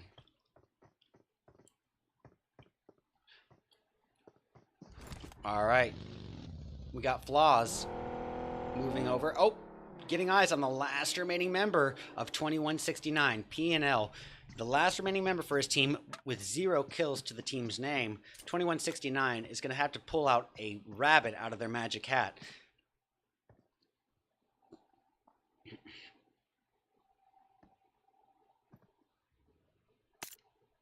Oh, there's Pioneer Black going off on Pajama from KDV. And it's a quick thirst from his teammate Prada. Monkeykin Codex going in with a knock of his own. Raid going after Pax Diorum. All the while, we got Slime Machine overlooking Team Raid here. This could be a great opportunity for 3TN to come in for a third party. Oh, but his teammate Gonzo Boss has just been knocked, and that is going to absolutely change the priority list here.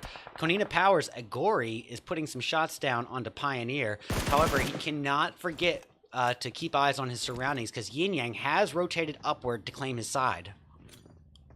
Luckily, Agori is all too aware. I'm going to cook up some utilities for Yin Yang. That would have to be a pretty impressive nade to hit at that distance. So, Konina Power down to Agori and a Baldu.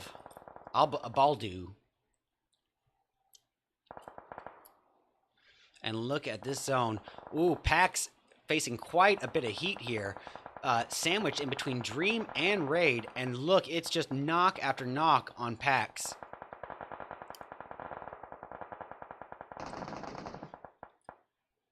All the while, Game Bedell going off on GMT. Agori from Konina Power still holding off the immediate threat of Pioneer. And guys, we are down to our final 30 participants. 12 teams remain.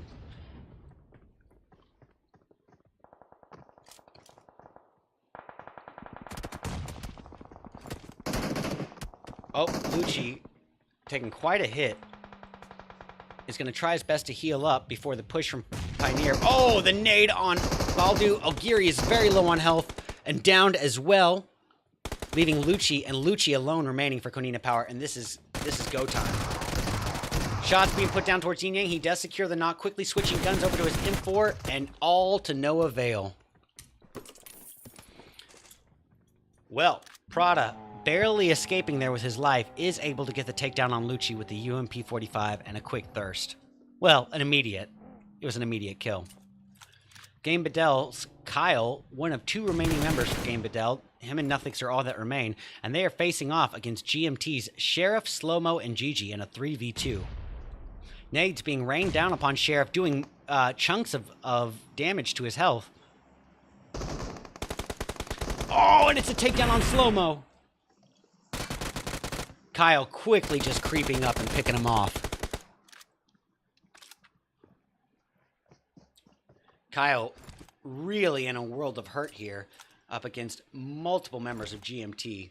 Numbers not in his favor. He's going to try his best to get this first aid off, and it looks like he'll be successful. Oh my goodness! Talk about a caster curse. He is naded right out of the equation. Well, Pioneer still a full 4-person team in a 3-1 split. We got eyes on Dream Gaming, still a full 4-person team with 3 kills to their name.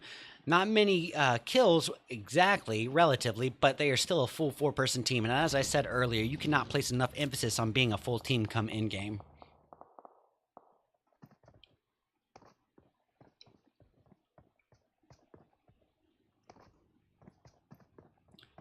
Jose, Sears, Endorphin, and Cry trying to get eyes on Raid as well as Codex. All right, Furia taking a couple of shots from Endorphin, but ultimately the knock come from Sears.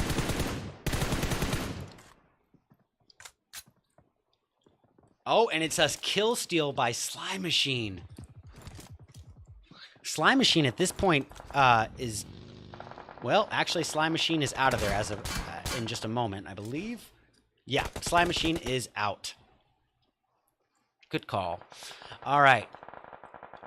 2169's final member, P&L, cooking up some utilities here to try to third party. Might not be the best idea at this stage, but he really wants those kills.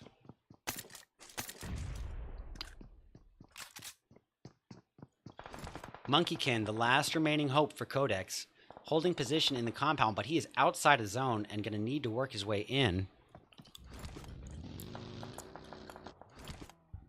All right, Prepod, the last remaining member for Nightwolf, with just a boulder for cover, and he is outside zone with the clock diminishing. He's got 25 seconds before he needs to work his way in. And there is not a lot of compound cover to be had here. We got Yin Yang from Pioneers. Pioneers with 8 kills to their name. Yin Yang responsible for 0 of them, but he might be able to get his first one right here and now as he secures the knock on Sheriff. Prada getting Cry 666.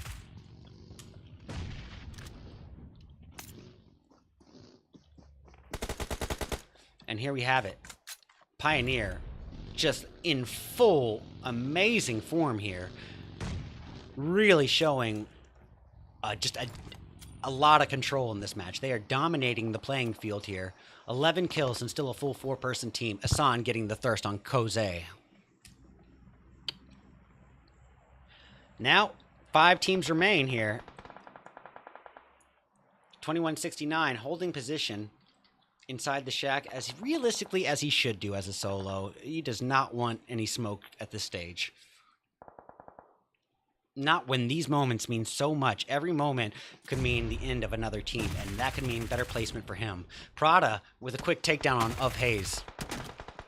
Taking a lot of damage in retaliation, brought down to 1/3 of his health. It's Wild Kitty on the other side here. Wild Kitty taking a little bit of vehicle explosion damage, brought down to half health. He is boosted, luckily. He's going to put down some smoke cover and try his best to stick a first aid. Maybe? No, he's going to work... Oh, he's got to work his way in zone. No time. And ultimately shot out by Asan.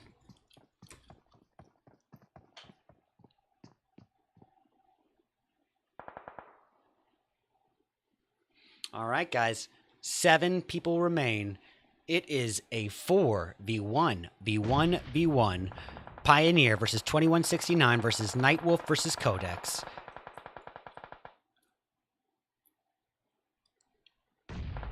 And, oh, someone's being taken out. Yep, Prepod is eliminated right there and then by Yin Yang from Pioneer. Pioneer needs to work their way... Actually, no, they don't. They have zone. They have position in zone. Not the strongest of positions, but they do have the number advantage very, very much in their favor. NPL and Monkeykin could face off at any moment at this point. Oh, and look, if it weren't already enough going in their favor of Pioneer, they catch one of their members, Yin Yang, catches zone in his favor. Catching eyes on Monkeykin, he does some significant damage. Monkeykin eliminating the immediate threat of 2169, and now we are left with a 4v1. Codex versus Pioneer. Monkeykin is in trouble. And he gets one before being burned out of the equation. Wow. What an intense match. What an absolutely intense match. Amazing performance on Pioneer's end. Clutching first place with, count them up, 16 kills. Wow. We got Codex coming in second place with 3 kills, 2 of which came from Monkeykin. 2169 really thanking P&L for his performance. While they got 0 kills, he was able to gain them the placement all the way up to 3rd place. Nightwolf grabbing 4th place with 1 kill from Prepod. Raid is going to grab 5th place, ironically, with 5 kills. 6th place is going to belong to Dream, and they're going to be taking that with 3, 2 of which are from Endorphin. Seventh place goes to GMT, and they're going to be taking that with 10 kills even. 4 of those 10 came from GG alone. Let's get some music on. All right. 8th place going to Sly Machine with 2 kills, 1 from 3TN, 1 from Proxy. Game Bedell in 9th place with 3 kills. Coming in 10th, it's Unreal, but with 0 kills to speak of. Pax Diorum in 11th place with 3 kills to their name. 12th place is going to go to Konina Power, and they're going to be grabbing that with 3 kills. 13th goes to KDV with 3 kills as well. All 3 came from Pajama. Penta grabbing 14th place this time around. Manu is not able to get those placement points like in the other matches. 14th place for Penta with 0 kills. 15th going to go to Malise Gaming, and that's going to be with 3 kills total. And once again, in last place is the Unicorns of Love with 0 kills. Alrighty, guys. I just want to say it has been an absolute honor and pleasure getting to cast the first day of the 8R Stars Cup. Just a ton of fun. A lot of action, and this is great to get some exposure outside of the North America community and see how the other regions perform. And boy, was I not disappointed a bit. Amazing performances by all the teams. With that being said, there are 2 more days in this event. I am not sure if I will be casting them or not. We'll find that out later on, but either way, there are still 2 more days of the 8R Stars Cup. So please be sure to drop a follow on this YouTube channel, and as well, I'm going to utilize this opportunity to promote myself. Please do give me a follow on my YouTube, Twitch, and Trovo. The links are posted in the chat. I put on my own monthly $400 tournament that combines 8 Tier 1 teams with 12 qualified Tier 2 teams for a $400 cash prize, winner take all. So if you're interested, give me a follow. With that being said, guys, I don't want to waste too much more of your time. I'm not sure if live scores are coming out or not. So what I'm going to be doing is putting up an intermission screen. Now, it'll either be cut. The stream will either end from that intermission screen or we'll come back with live scores. But in the meantime, guys, I hope you all have a great day. Have fun, be safe, and be kind to one another. Blah, what are words? These are the 8R's Stars Cup. Have a good one, guys. Work his way in and go prone. Nope, he worked his way in and try. Manu is spotted by Single doing some 3x sprays, not getting much connecting damage on Manu at all. However, that could be it. Nope, little undercooked by Treyzin. And Manu quickly pushes up. And Treyzin was not ready for that. Alright, Ghost versus a 3-person team of AR Namis. This is not looking good for him. Ghost could be fulfilling his name right here as he just quickly turns into a ghost. Decky with a quick elimination with a Tommy gun. 1v3, Single, Slabost, and Folly versus Manu. Manu doing everything he can to provide himself some sort of cover, but boy, he is outside his zone with no time to waste, and he's got to work his way in. He does get the get the takedown on Codex. Codex clutches, carrying a lot of utilities, especially at this tier of competition. We got Furia holding position. And this just goes to exemplify my point even further. Nades are being thrown inbound. He's retaliating with nades. Oh, gets a knock on Baldu. Look at this, just raining down utilities. Yankee trying to stick some revives if possible. Dream, still a full 4-person team, is going to push up. Endorphin has the opportunity to secure the thirst, but he is not getting greedy. Oh, but maybe he should have because he was taken down. Down to half health, going to try to clutch it. Shooting towards 3TN, taking a huge load of damage. Going to try to get a first aid off. 3TN just applying a blind spray and pray here. Temaleka is able to heal up, taking a little bit more damage. 3TN, oh my goodness, De Muerte clutches it up before the push from Pioneer. Oh, the nade on Baldu. Ogiri is very low on health and down. Alrighty, guys, here are the current standings. Pioneer in first place right now with a total of 82 total points. Nightwolf in second with a total of 59 points, trailing very far behind first place. Third place is Codex, 3 points behind second with 56. Fourth going to Box Esports with 50. Fifth going to De Muerte with 41 points. Sixth place going to Pax Diorum, tied at 41 points. GMT trails in seventh with 35 points. Coming in eighth is Team Unique with 31 points. Ninth goes to Sly Machine with 29, tied at 29 points, but in 10th place is Titan Gaming. Coming in 11th is Konina Power, 2 points behind Titan with 27 points. Coming in 12th is 2169. Even after that performance, well, I guess they got third place, I believe. Yeah, third place, and they're still in 12th place with 25 points. KDV in 13th this time around with 25 points as well. 1 point behind them is Penta with 24 points. Coming in 15th, it's AR Namis with 22, and 1 point behind them goes to Dream Gaming with 21. Well, there you have it, folks. Let me get my camera off so you guys can get screenshots.